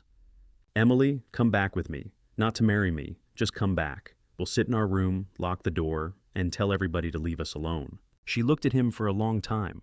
I wanted to tell her it sounded reasonable. I wanted to tell him it was too late. Both impulses felt like theft. What happens at 4 tomorrow? She asked. We decide. With everybody dressed and seated, we can tell them to wait. That isn't a decision. That's pressure with flowers.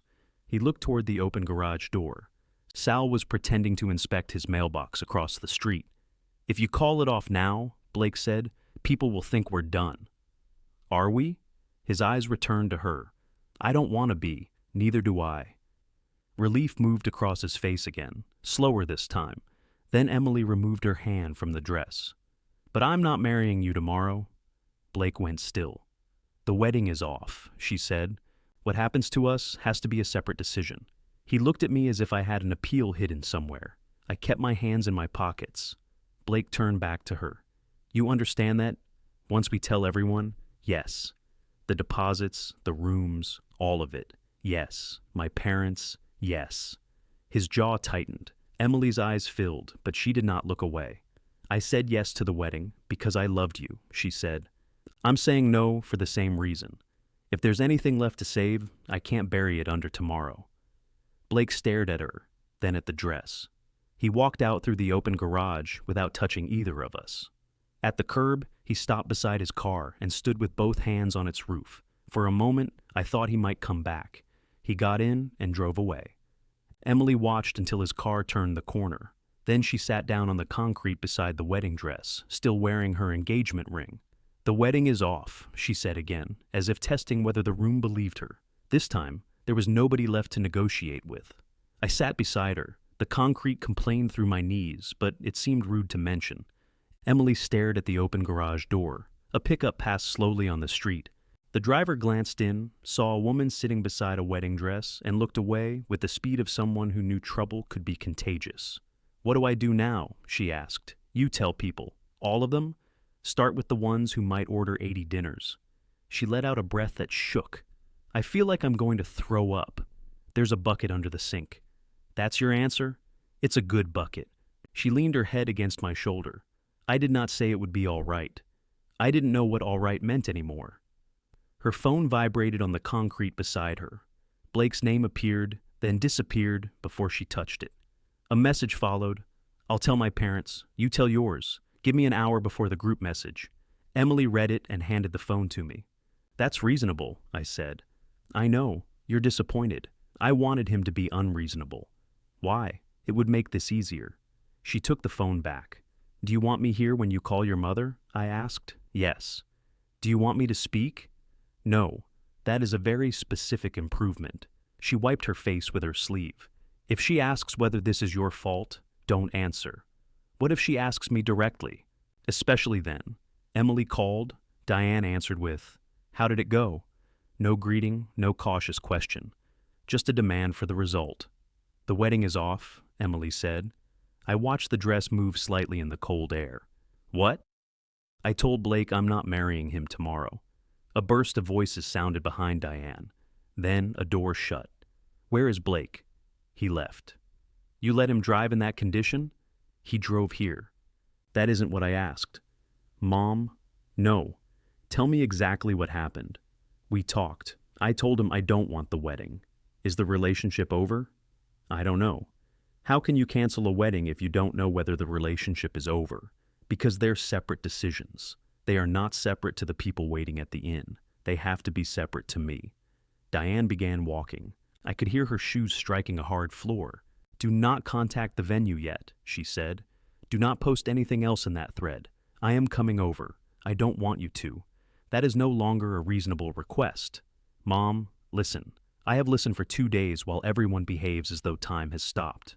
It hasn't. Stay there." She ended the call. Emily looked at me. "You did say she likes action," I said. "What do we do?" "It's my house." "We lock the door. She'll use the bell until it becomes structural damage." "Also true." Emily pushed herself up from the floor. I stood more slowly and pretended to inspect the lawnmower until my knees agreed to straighten. She looked at the dress. "Should I put it somewhere?" "Where?" "I don't know." "The closet." "You wanted it here." "I don't want Mom touching it." "Then tell her." "She doesn't hear no when she thinks it's temporary. Make it permanent." Her face tightened. "I don't want everything to be permanent today. Then make it good for an hour." We went inside. I put water on for coffee even though it was past noon, and neither of us needed additional alertness. The first call came from the inn. Emily answered and asked them to freeze all ceremony preparations. The event manager explained that the ballroom had already been set and the floral installation was underway. "Can you stop the parts that can be stopped?" Emily asked. The woman said she would need authorization from the account holder. Emily looked at me. "Mom's the account holder. Then tell her to call Diane." Emily did. It was not a secret mechanism or a rescue. It was simply one more consequence of letting Diane manage everything. Even Emily's cancellation required her mother's cooperation. Next came the restaurant handling the rehearsal dinner. Alan had already told them not to prepare the private room. That surprised us. "Thank him," I said. "I will." Blake's message arrived 53 minutes after his first one. "My parents know. Go ahead." Emily opened the family thread and typed, "The wedding tomorrow is canceled. Blake and I have spoken. We are both safe. Please give both families privacy and make whatever travel changes are best for you." She showed me before sending it. "You don't need my permission." "I know. Read it. It's clear." "Does it sound cold?" "It sounds like information." "That means cold." Do you want to add an orange? She laughed despite herself. Then she sent it. The phone erupted. Aunt Louise wrote, I love you. I am still at the bar if needed. Blake's father replied, understood. His mother did not respond. 2 cousins asked whether the rooms were still available. Someone else asked whether the brunch would proceed. Diane posted nothing. The doorbell rang 16 minutes later. Then again. Then Diane knocked with the flat of her hand. Emily stood in the kitchen, frozen. You want me to open it? I asked. She nodded. Diane entered carrying the empty garment bag. Alan followed with both hands in his coat pockets. He looked tired enough to have aged since morning. Where is it? Diane asked. Garage, I said. She headed through the kitchen. Mom, stop. Diane opened the garage door. The ivory dress waited in the workbench light. For the first time, her anger cracked. She put one hand over her mouth. Oh, Emily. She crossed to the dress and lifted the muddy hem. What did you do? I walked through rain. The entire bottom is filthy. It can be cleaned. The strap is torn. It can be fixed. Then why are we doing this? Emily folded her arms. Diane unzipped the garment bag and reached for the hanger. The seamstress is at the inn until 3. We are taking it to her. No, not for tomorrow. For preservation. If this isn't stored properly, the beadwork can pull. Leave it. I am not leaving a $6,000 dress beside a lawnmower. The number startled me. I had guessed 4. Diane, Alan said, don't. I think you should leave it. She turned on him. You think I should leave everything? You've thought that for 2 days while I've been making calls and explaining why nobody knows whether there is a wedding. I canceled the dinner. Yes, and then you came to tell me as if you'd evacuated a building. Emily stepped closer. Mom, take your hands off it. Diane still held the hanger. I am trying to save it. I didn't ask you to. You may want it later. Then I'll get it later. You don't know what you want. The sentence hung in the garage. Emily's face went still. Diane heard it too late. I mean, you are exhausted, she said quickly. You have made 3 enormous decisions in 24 hours. I made 1 decision. I canceled a ceremony. You left Blake. I left the inn. You abandoned your fitting, hid here, and publicly canceled the wedding without giving anyone a chance to help. I asked everyone to pause. You asked the world to freeze until your feelings caught up. Emily walked to the dress and took hold of the hanger. Diane did not release it. For a second, they stood on either side of the gown, not pulling, just holding. I stepped forward. Emily looked at me. That stopped me. She turned back to her mother. Let go. Diane's fingers tightened. Please come with me, she said. You don't have to marry him. Put the dress on once. Look at yourself when you aren't angry and frightened. If you still feel no, I will make every call. You think the dress will change my mind? I think you chose it when you were happy. I chose Blake when I was happy too. Diane's eyes filled. Then don't throw him away. I'm not throwing him away. What do you think canceling tomorrow does? It stops me from making a promise I'm not ready to make. You are ready. You were ready 4 days ago. I was quiet 4 days ago. So was your father. Nobody moved. Diane looked at me over the dress. This is what he teaches, she said. Retreat. Wait until everyone else has made the hard choices, then call yourself calm. That's enough, Alan said. No, it isn't. I have watched him turn absence into virtue for years. And I watched you turn motion into permission, I said. Emily closed her eyes. I regretted the sentence as soon as it left me. It was true, but truth could still arrive selfishly. This isn't about our marriage, Alan said. It is now, Diane replied. No, Emily said. Her voice was low, but all 3 of us stopped. This is about mine. She pulled the hanger toward herself once, not violently, firmly. Diane released it. Emily hung the dress back on the extension cord peg and smoothed the bodice with both hands. No one is taking it, she said. No one is repairing it, cleaning it, putting me in it, or using it to decide what I meant. It stays here until I say otherwise. Diane wiped beneath one eye. All right. She zipped the empty garment bag with a sharp pull. Alan touched Emily's shoulder. I'm sorry. For what? For acting like calm meant agreeing with whoever spoke last. He looked at me briefly. I do that too. Diane walked toward the driveway. At the garage opening, she turned back. There will still be people at the inn tomorrow, she said. They traveled for you. I cannot make them disappear. I know, and the flowers are already there. I know, Blake's mother wants to hold a brunch. Emily swallowed. She can. People will talk. Yes. Diane seemed almost angry that Emily had finally run out of arguments. She left. Alan followed, then stopped beside me. She hasn't eaten, he said quietly. Take her somewhere. She'll say no. Ask anyway. He nodded and went after her. Emily remained beside the dress until their car disappeared. Then she looked down at her ring. Blake wants to meet tomorrow morning, she said. Where? The ceremony site. That seems like an unpleasant choice. He says we should see each other once after everyone's gone. Do you want me to come? To the inn, not to the conversation. I looked at the muddy hem, the empty driveway, and the unfinished frames lined along the wall. Yes, I said. This time, I knew exactly what I was agreeing to. Neither of us mentioned the meeting again until after dark. Emily spent an hour answering messages from relatives. She used the same sentence so often it stopped sounding like language. Thank you. I'm safe. I don't want to discuss details. Aunt Louise ignored the last part and called anyway. Emily put her on speaker while we ate the rest of the baked ziti. I want you to know, Louise said. I support you completely. Thank you. I also want you to know your mother is attempting to reorganize tomorrow into a family brunch. Emily closed her eyes. Of course she is. It's partly Blake's mother. She says people have traveled and should be fed. That seems reasonable. It was reasonable before she made a seating chart. I looked at Emily. Did she make a seating chart? For brunch? There are factions, Louise said. Apparently they require management. Emily pushed her plate away. How's Mom? Furious, embarrassed, and wearing yesterday's lipstick. That bad? Alan got her to eat half a sandwich. Good. Blake left the inn. Emily went still. Where did he go? His parents' room, I think. His mother told everyone you needed rest and that the ceremony might be rescheduled privately. It won't. Then you should tell her. No. Aunt Louise paused. No? I'm not spending tonight correcting every version of me. Well, Louise sounded impressed. That's new. After the call, Emily went to the garage and stood beside the dress. She didn't touch it. She only looked. Do you think I should have agreed to postpone? She asked.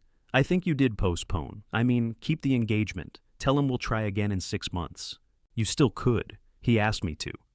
I waited. He said we could call tomorrow a postponement instead of a cancellation. His parents could tell people we had a health issue. What kind? He didn't specify. Maybe seasonal allergies. Dad? Sorry. He said it would give everybody something they could understand. Would you understand it? No. Then I guess that's the problem. She looked at the loose strap. He loves me. I know. I love him. I know. You keep saying that like it isn't enough. I don't know what's enough. She turned toward me. What would you do?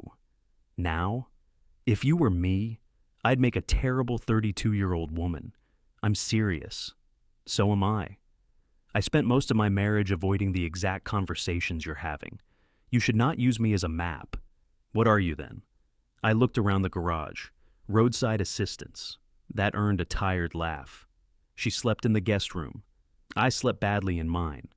At 4 a.m, I woke convinced I had forgotten to deliver the lanterns. At 5, I remembered there were no lanterns to deliver. At 6, I stood in the garage drinking coffee while the wedding dress turned gray in the early light. The ceremony had been scheduled for 4 that afternoon. Blake wanted to meet at 10. At 9:15, Emily came into the garage wearing jeans, a black sweater, and low boots. Her hair was pulled back. Her left hand remained closed around her engagement ring, as though she could hide it from herself. You ready? I asked. No. Good. I was worried you'd become unrealistic. She checked the strap on the dress, even though no one had touched it. Do you think it'll be safe here? Sal is watching the house. Did you ask him? No, he told me. That seemed to reassure her more than it should have. We took my truck. The road around the lake was busy with Saturday traffic, but every car headed toward the inn felt personal. Emily sat angled toward the window. Her phone remained face down on her thigh. The lakeside inn appeared through the trees all at once, gray stone, white balconies, and a row of black awnings damp from the morning mist. 2 men in work clothes were removing a floral arrangement from the entrance. The flowers had been woven around a gold letter M and a gold letter B. The B came loose while we watched and swung upside down. Emily turned away. Want me to keep driving? I asked. No. The parking lot was half full. People in casual clothes crossed toward a side building where a chalkboard sign read, "Family Brunch, Lake Room." Someone had drawn a small heart beneath it. I parked near the far end beyond the guest cars. Blake waited beside the path to the ceremony lawn. He wore a dark jacket and the pants from his wedding suit. I recognized them because Diane had sent me photographs of the tailoring, along with instructions about my own hem. Emily reached for the door handle. "I'll be here," I said. "I know. If you need me, I know." She got out and walked toward him. Blake put his hands in his pockets. Emily stopped several feet away. They spoke without touching. From the truck, I could not hear anything. That was how it should have been. I adjusted the rearview mirror, then adjusted it back. I found an old receipt in the cup holder and read it 3 times. Oil filter, windshield fluid, shop towels. $28.16. A manageable story. When I looked again, Emily and Blake were walking down the path.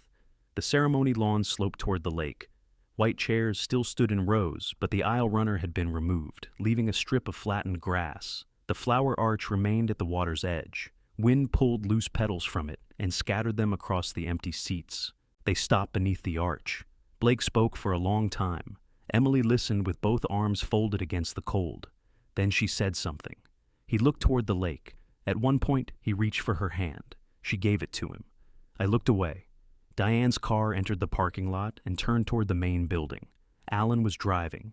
Diane sat beside him wearing sunglasses, though the sky was overcast. They did not see my truck. For one ugly second, I wanted them to. I wanted Diane to know I had been chosen to wait. I wanted Alan to see that. When Emily walked toward the hardest conversation of her life, she had arrived in my truck. The feeling embarrassed me. I had spent years complaining silently about people turning love into competition. Then counted a point the moment nobody was watching. I looked back at the ceremony lawn. Emily had removed her ring. Blake held it in his palm. They stood facing each other. Then he pulled her into his arms, and she held him around the waist. There was no anger in it. That made it worse. When they separated, Blake walked toward the side path without looking back. Emily remained beneath the arch. I waited. After 5 minutes, I got out of the truck. I walked as far as the top of the lawn and stopped. She turned, saw me, and shook her head once. Not yet. I went back. She returned 20 minutes later. Her left hand was bare. I unlocked the door. Emily climbed in, shut it, and stared straight ahead. I gave it back. I nodded. He said I was making him pay for being practical. What did you say? That he kept calling his fear practicality and mine instability. That sounds expensive. She gave me a wet, irritated look. Can you not? Yes. He said he could support the studio if I made a real plan. I asked what would make it real. He said a year of savings, signed clients, a schedule that wouldn't interfere with our life. That's a plan. It's his plan. Did you tell him? Yes. She rubbed the pale indentation around her ring finger. He said he doesn't want to spend his life waiting for the next part of our life to be good enough for me. I said I don't want to spend mine proving every desire isn't a threat. I started the truck but didn't put it in gear. Then he said, maybe we love each other in a way that makes both of us smaller. I turned off the engine. That's a hard thing to say. He's not a bad person. No. I almost wish he were. I know. She cried quietly, not hiding it this time. I sat beside her and watched people carry serving trays into the lake room. After a while, Emily wiped her face. I want to see it. The brunch? The ceremony. We walked down the path together. Up close, the chairs looked less grand. Some had water spots. A few were crooked. One still held a folded program. Beneath their names was the date. Emily picked it up and ran her thumb over the raised letters. Mom spent 40 minutes choosing this font. Your mother has strong feelings about lowercase. She said it looked weak. She wasn't wrong. Emily laughed and cried at the same time. We stood beneath the flower arch. The lake was gray and restless. Across the water, a motorboat cut a white line through the surface. This is beautiful, she said. Yes. I wanted this. I know. That feels like it should mean I made the wrong choice. Why? Because I'm sad. I put my hands in my coat pockets. You can miss a thing you stopped. She folded the program and slid it into her pocket. On our way back, the door to the lake room opened. Diane stepped outside. She saw Emily first, then me. For a moment, none of us moved. Diane had changed into a dark blue dress and low heels. Her lipstick was fresh. She looked like someone attending the wedding's well-dressed ghost. Blake's mother told people it was postponed, she said. I know, Emily replied. I corrected her. Emily looked surprised. I told her you canceled it, Diane said. I did not give details. Thank you. There are 60 people inside. I'm not going in. They want to see you. They want to see that I'm not having a breakdown. Some of them are worried. Then tell them I'm safe. I already did. Diane looked at Emily's bare hand, her face broke in a way I had never seen. She stepped forward, then stopped herself. It's over? Yes. Oh, honey. Emily went to her. Diane held her without speaking. No instructions, no schedule, no correction. Just both arms around her daughter on a cold path beside the party that had replaced her wedding. Alan appeared in the doorway and quietly stepped back inside. When Diane released her, she said, I'm sorry I touched the dress. Emily nodded. I'm sorry I let you plan a wedding I was afraid to plan. That is not the same thing. No, it isn't. Diane glanced at me. Are you taking her home? My house, I said. Right. There was plenty inside that one word, but she let it stay there. Emily and I returned to the truck. As we pulled out, the gold bee lay on the grass beside the entrance. Someone had removed the M too. What happens now? Emily asked. First, we stop for food. There's a brunch full of food. There's a brunch full of questions. Good point. Then we get your things from the motel. And after that, I looked toward her. My guest room is free. For how long? Until the orange goes bad. I ate it. Then we'll renegotiate. She leaned her head against the window. Behind us, the inn disappeared around the curve. Ahead, the road followed the lake toward home, and for once neither of us pretended to know what waited there. We stopped at a roadside place where the burgers came wrapped in paper and the coffee came with a warning from the cashier. It's been sitting a while, she said. So have we, I told her. Emily ate half a burger in the truck without tasting it. I knew because she left the pickles on, and Emily had considered pickles a personal insult for as long as I'd known her. At the motel, she packed in 11 minutes, 2 shirts, toiletries, a phone charger, and the paper cup she had crushed during our first conversation. You're taking that? I asked. She looked down at it. Apparently. Your mother was right about you keeping everything. Let her have one. We drove home with her overnight bag between us. The wedding dress was exactly where we had left it. Sal had placed a folding chair in his driveway facing my house, along with a handwritten sign that said, Security. Emily stood at the garage opening and stared. He watched it? He takes retirement seriously. Sal appeared at his front door. All secure, he called. Thank you, Emily said. Red lady came by. I straightened. Diane didn't get out. Sat in her car 4 minutes, then left. How do you know it was 4? I timed her. Emily lifted a hand to him. Sal saluted and went inside. She walked to the dress, touched the torn strap, then moved past it into the house. For the first 3 days, she slept more than I'd seen any adult sleep without medication. She woke, answered messages, ate something, and disappeared into the guest room again.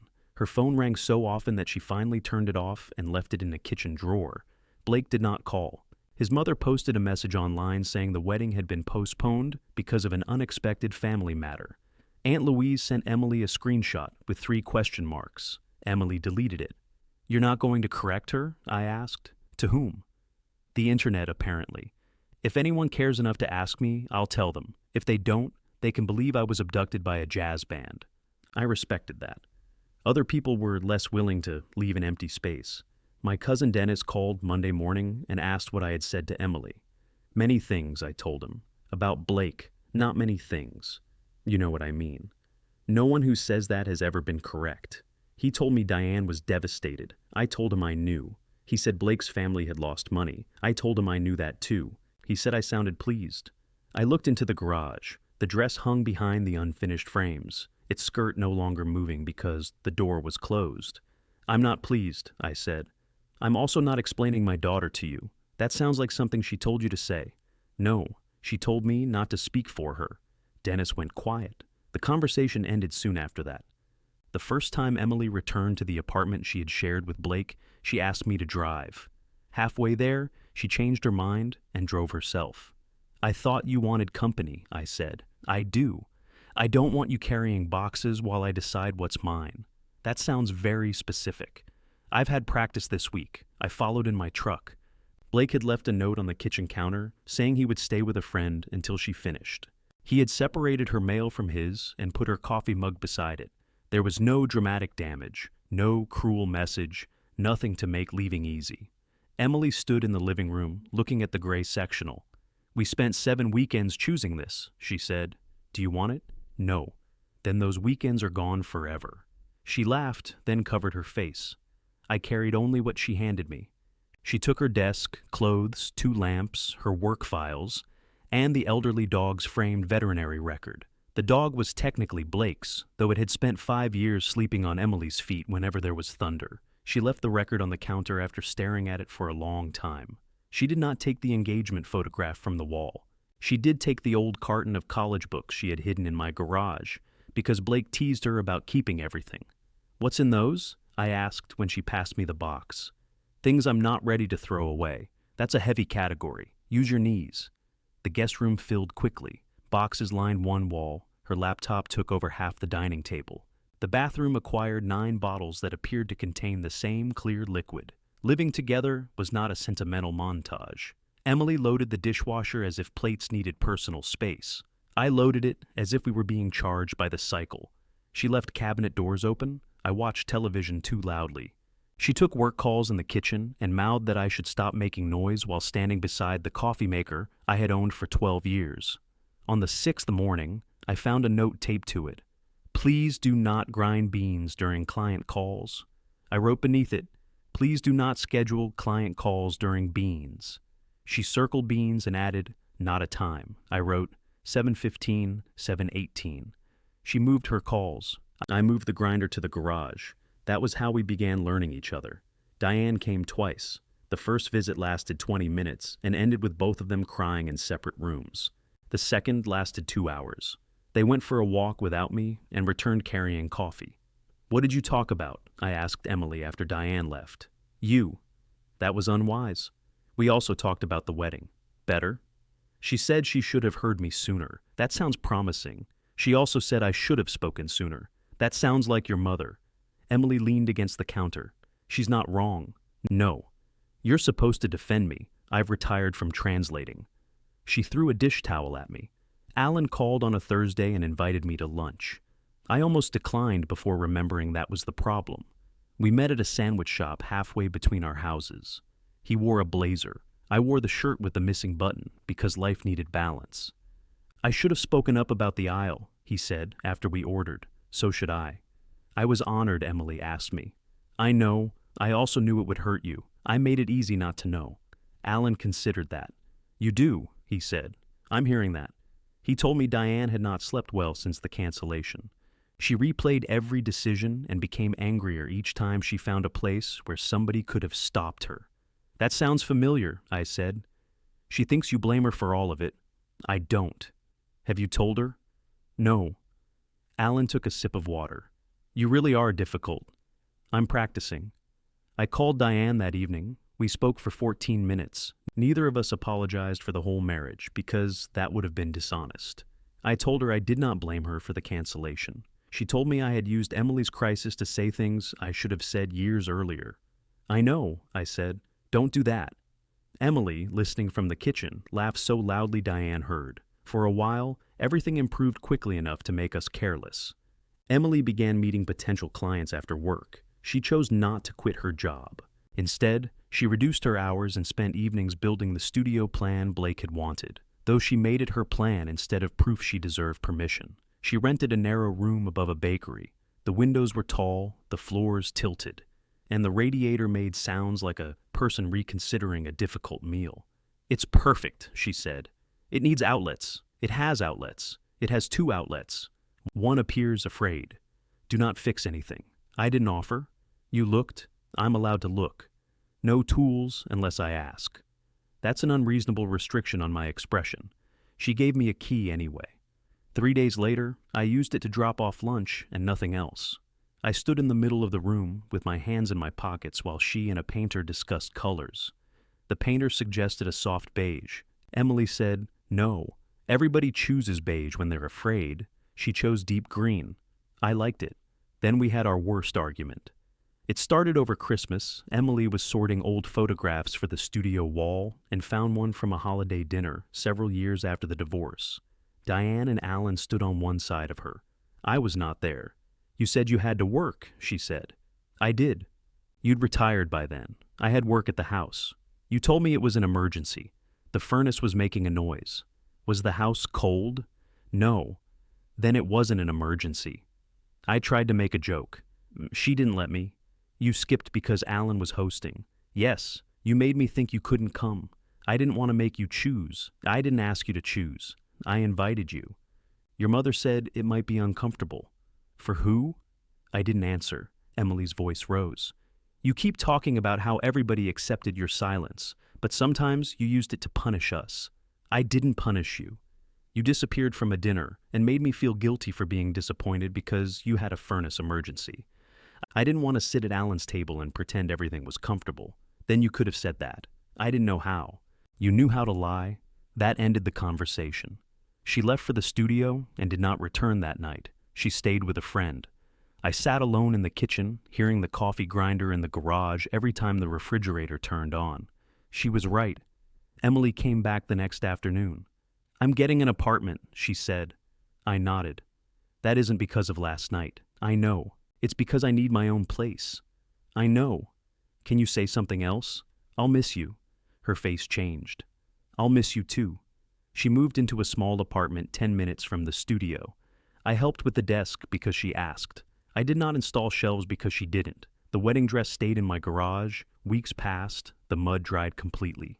Dust settled along the garment bag Diane had eventually left, draped over a chair, but the dress remained uncovered.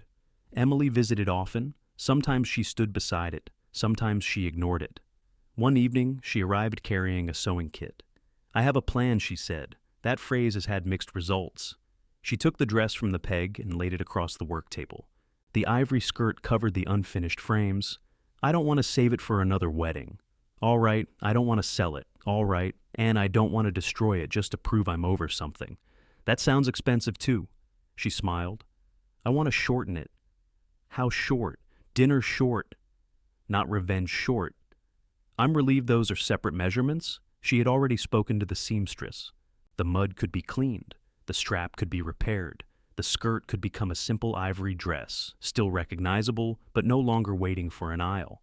What dinner? I asked. The studio opening. I looked at her. You picked a date? 6 weeks from Friday. That's soon. I know. Do you need help? Yes. I waited. She narrowed her eyes. This is unsettling. What do you need? The old frames. I want to use 3 for project displays. Finished? Yes, please. What stain? Natural. No lavender. Good. And I want you at the opening, I assumed. Don't come. Don't assume. I'm asking. I nodded. She gathered the dress onto its hanger. The broken strap fell across her wrist. Come at 6, she said. Not 5:30, not 4 with a drill. 6. What am I supposed to do at 6? Show up. As what? She looked at me as though the answer should have been obvious, then understood why it wasn't. My father, she said. Just come as my father. I can do that, I said. Emily waited. What? You made it sound like jury duty. I said I could come. I know you can come. I asked if you would. There were more dangerous conversations in the world, but they kept finding ways to hide inside ordinary words. I want to come, I said. Good. She lifted the dress from the work table. The full skirt dragged over one unfinished frame. Don't let that catch, I said. I've got it. The beads can snag. I know. I reached toward the fabric, then stopped. Emily noticed. You can hold the door. I held the door. That became our arrangement for the next 6 weeks. She asked, I answered. Sometimes the answer was no. Could I build a narrow counter for the studio reception area? Yes. Could I have it finished by Tuesday? No. Could I finish it by Friday? Yes. Could I pick up 60 printed menus from across town because the shop closed before she left work? No. I had dinner plans with Sal. Emily stared at me when I said it. What dinner plans? Mexican. You hate Sal's Mexican place. That's part of the plan. She picked up the menus herself. The following morning, she brought me coffee and said she was proud of me in a tone that made me regret raising her. I finished 3 of the photograph frames. Instead of family pictures, Emily mounted samples from her projects inside them. A redesigned menu for a neighborhood diner, a logo for an Italian restaurant, and before and after photographs of the narrow sandwich shop she had transformed on paper. The 4th frame stayed unfinished. I considered fixing it. Then I left it leaning against the garage wall with the other 8. Not every object needed a redemption arc. The dress disappeared from the extension cord peg when Emily took it to the seamstress. The empty peg bothered me more than I expected. For months, every time I opened the garage, the dress had been there. First a warning, then an argument, then something closer to a witness. Without it, the garage looked ordinary again. I hung the extension cord back on the peg. Diane drove Emily to collect the altered dress. I knew because Diane called me afterward. "She looks beautiful," she said. I assumed. She chose a length just below the knee. That sounds practical. It is not practical. It is ivory. I meant for walking. Diane went quiet. "I did not tell her what length to choose," she said. "Congratulations. Don't be sarcastic. I wasn't entirely. She asked my opinion, and I told her I liked both. That must have hurt. You have no idea." There was a smile in her voice. Then she said, "She's wearing it to the opening." "I know. Do you think that's healthy?" "I have retired from deciding that." "You haven't retired from having opinions." "No." "What's your opinion?" I looked at the extension cord hanging where the dress had been. I think it was hers before it was a wedding dress. Diane considered that. "All right," she said. "That's irritatingly good." The opening was scheduled for 6 on a Friday. At 4:30, I was dressed and standing in my kitchen. I wore the navy suit I had bought for the wedding, with a different shirt and no tie. The suit no longer looked like it belonged at a hearing. It looked like a suit waiting for me to decide where we were going. At 5, I checked the 3 display frames in the back of my truck, even though I had delivered them the day before. At 5:15, I considered driving around the block for 45 minutes. At 5:20, Sal knocked on the kitchen door. He wore a tan jacket over a black shirt, and enough cologne to qualify as weather. "You ready?" he asked. "For what?" "Opening? You're invited?" "Emily invited me." "When?" "Tuesday." "She didn't mention it. Probably wanted you to be surprised." "By you? People usually are." He looked me over. "No tie?" "No." "Good. Ties are leashes with patterns. We're not going together. Your daughter asked me to make sure you didn't arrive early." I stared at him. "She deputized you?" "Security." He sat at the kitchen table and looked at his watch. "We leave at 5:48. It takes 10 minutes. Parking. You can walk from your house. I'm not wearing these shoes for exercise." At 5:48, Sal got into my truck. We reached the studio at 6 exactly. The bakery downstairs had closed for the evening, but the smell of bread still filled the stairwell. A small brass sign beside the upstairs door read, "Mercer Studio." The letters were simple and dark green. Through the glass, I could see people moving inside. Emily had transformed the narrow room without disguising it. The floors still tilted. The radiator still looked guilty. But the walls were deep green, the tall windows held warm lamps, and a long wooden table ran down the center beneath a row of mismatched pendant lights. My 3 frames stood along one wall. The counter I had built sat near the entrance. It held business cards, name tags, and a bowl of wrapped mints. Nothing on it needed repair. Emily stood near the windows, talking to 2 women from her old office. The dress was no longer a wedding dress. It still had the beaded bodice and the blue stitches hidden at the waist, but the heavy skirt ended below her knees. The repaired strap lay flat against her shoulder. The mud was gone. She had kept the pockets. Emily turned and saw me. For a second, I saw the version of her who had sat on my garage floor, repeating that the wedding was off because she needed the room to believe her. Then she smiled and crossed the studio. "You're on time." I had supervision. Sal raised one hand. She resisted. "He tried to leave at 5:15, Emily said. 5:20. "Traitor," I told him. Emily touched the front of my suit jacket. "You wore it. Seemed wasteful not to." Her expression softened. "You look good." "So do you." She looked down at the dress. "Too much?" "No. Mom said it was too bridal for a business opening. Your mother asked whether it was healthy. She did not." "She did. What did you say?" that it was yours first. Emily stared at me, then pressed her lips together. Don't make me cry before people have eaten. I learned from the best. She hugged me, not a quick greeting, a real one. When she released me, she said, I want you to meet everybody. I know some of them, then try to remember them. She introduced me to her painter, the bakery owner, 2 restaurant managers, a photographer, 3 former co-workers, and a man named Curtis who made custom light fixtures and had already told her twice that one pendant was 3/16 of an inch lower than the others. I like him, I told her. I knew you would. Do not encourage him. Diane and Alan arrived at 612 carrying flowers. Diane paused when she saw Emily. Even though she had attended the fitting, the finished dress seemed to affect her differently in the room. You changed the shoes, she said. Emily looked down at her black heels. Do you hate them? No. Diane took a breath. I like them. Thank you. Where should I put the flowers? It was a simple question. It might have been the most impressive thing Diane did all year. Emily pointed to an empty side table. Diane placed them there without moving a lamp, correcting a name tag, or asking whether the water had flower food in it. Alan shook my hand. You clean up well, he said. You sound surprised. I've seen the shirt with the missing button. That was strategic. For what? Keeping lunch informal. He laughed. The catered food came from one of Emily's first clients, a restaurant that served small plates with descriptions longer than the ingredients. Aunt Louise arrived 15 minutes late and announced she had switched to wine because martinis were now associated with emotional emergencies. The long table filled. There was no assigned seating. Diane started toward the chair beside Emily, stopped, and asked, Are you saving this? Emily said. For you.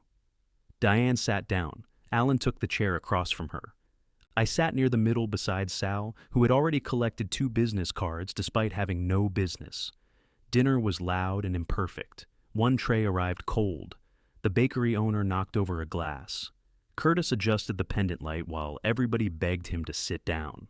Emily moved around the table, answering questions about her work. She was nervous. I could tell because she kept pressing her thumb against the place where her ring had been. But she did not hide behind anybody. When someone asked why she had chosen deep green, she said, Because beige is what people choose when they're afraid. Diane laughed the loudest. After dinner, Emily gave a short speech. She thanked the people who had trusted her before she had a proper business. She thanked her former co-workers for teaching her which parts of the job she wanted to keep. She thanked Diane for looking at 12 versions of the studio logo and, at Emily's request, saying nothing until version 13. Then she looked at me. My dad made the frames and the front counter, she said. Because I asked him. People applauded. I kept my hands beneath the table. And then, Emily continued, he stopped. More laughter. He stopped before he fixed the floor, the radiator, the door that sticks, and the pendant light Curtis has been staring at for 2 hours. Curtis raised his glass. That was harder for him than building any of it, Emily said. She looked directly at me.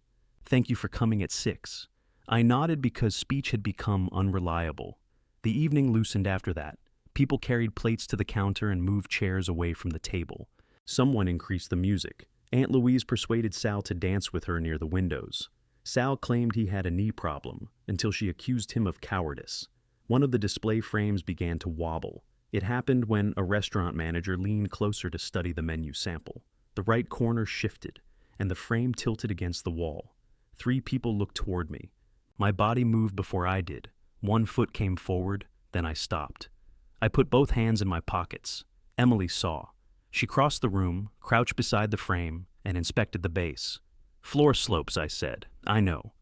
There are felt pads in the supply box. I know. Bottom drawer. She looked over her shoulder. I closed my mouth. Emily found the pads, stacked 2 beneath the right corner, and stood. The frame held steady. Nice work, I said. Thank you. 3 might be better. Dad. Retired. A slow song began playing. I recognized it as one of the 4 Emily had chosen for the wedding. It had been rejected because Blake's mother said nobody under 50 knew it. She had been wrong. Curtis was singing along. Diane stood near the flowers, speaking with the bakery owner. Alan carried empty glasses to the counter. The room had thinned, but it was not empty. Emily walked toward me, danced with me. I looked around. Here? No, in the hallway. I was checking. She held out her hand. I did not take it immediately. Her smile faded just a little. What? I want to. I know? No. I stood. I'm saying it. Something moved across her face. I want the dance, I said. Then I took her hand. There was no aisle, no rows of people measuring who belonged where, no other man waiting at the end, no program assigning me a place, no delivery schedule folded in my pocket. We danced between the long table and the green wall. I was not very good. Emily stepped on my shoe once and blamed the tilted floor. I told her the floor had an alibi. Halfway through the song, I saw Diane watching us. For years, I had imagined what it might feel like for her to see me finally chosen.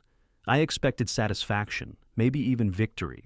What I felt was grief for all the time we had spent making places at a table, scarce when there had been room to pull up another chair. Diane smiled. I smiled back. Emily rested her head against my shoulder. Are you happy? I asked. Right now? Yes. Good. What about you? I could have made a joke. I had several ready. Instead, I held my daughter's hand and looked at the studio she had opened, the dress she had remade, and the people who had come without needing either of us to perform a wedding. Yes, I said, I am. When the song ended, Emily did not let go immediately. Neither did I.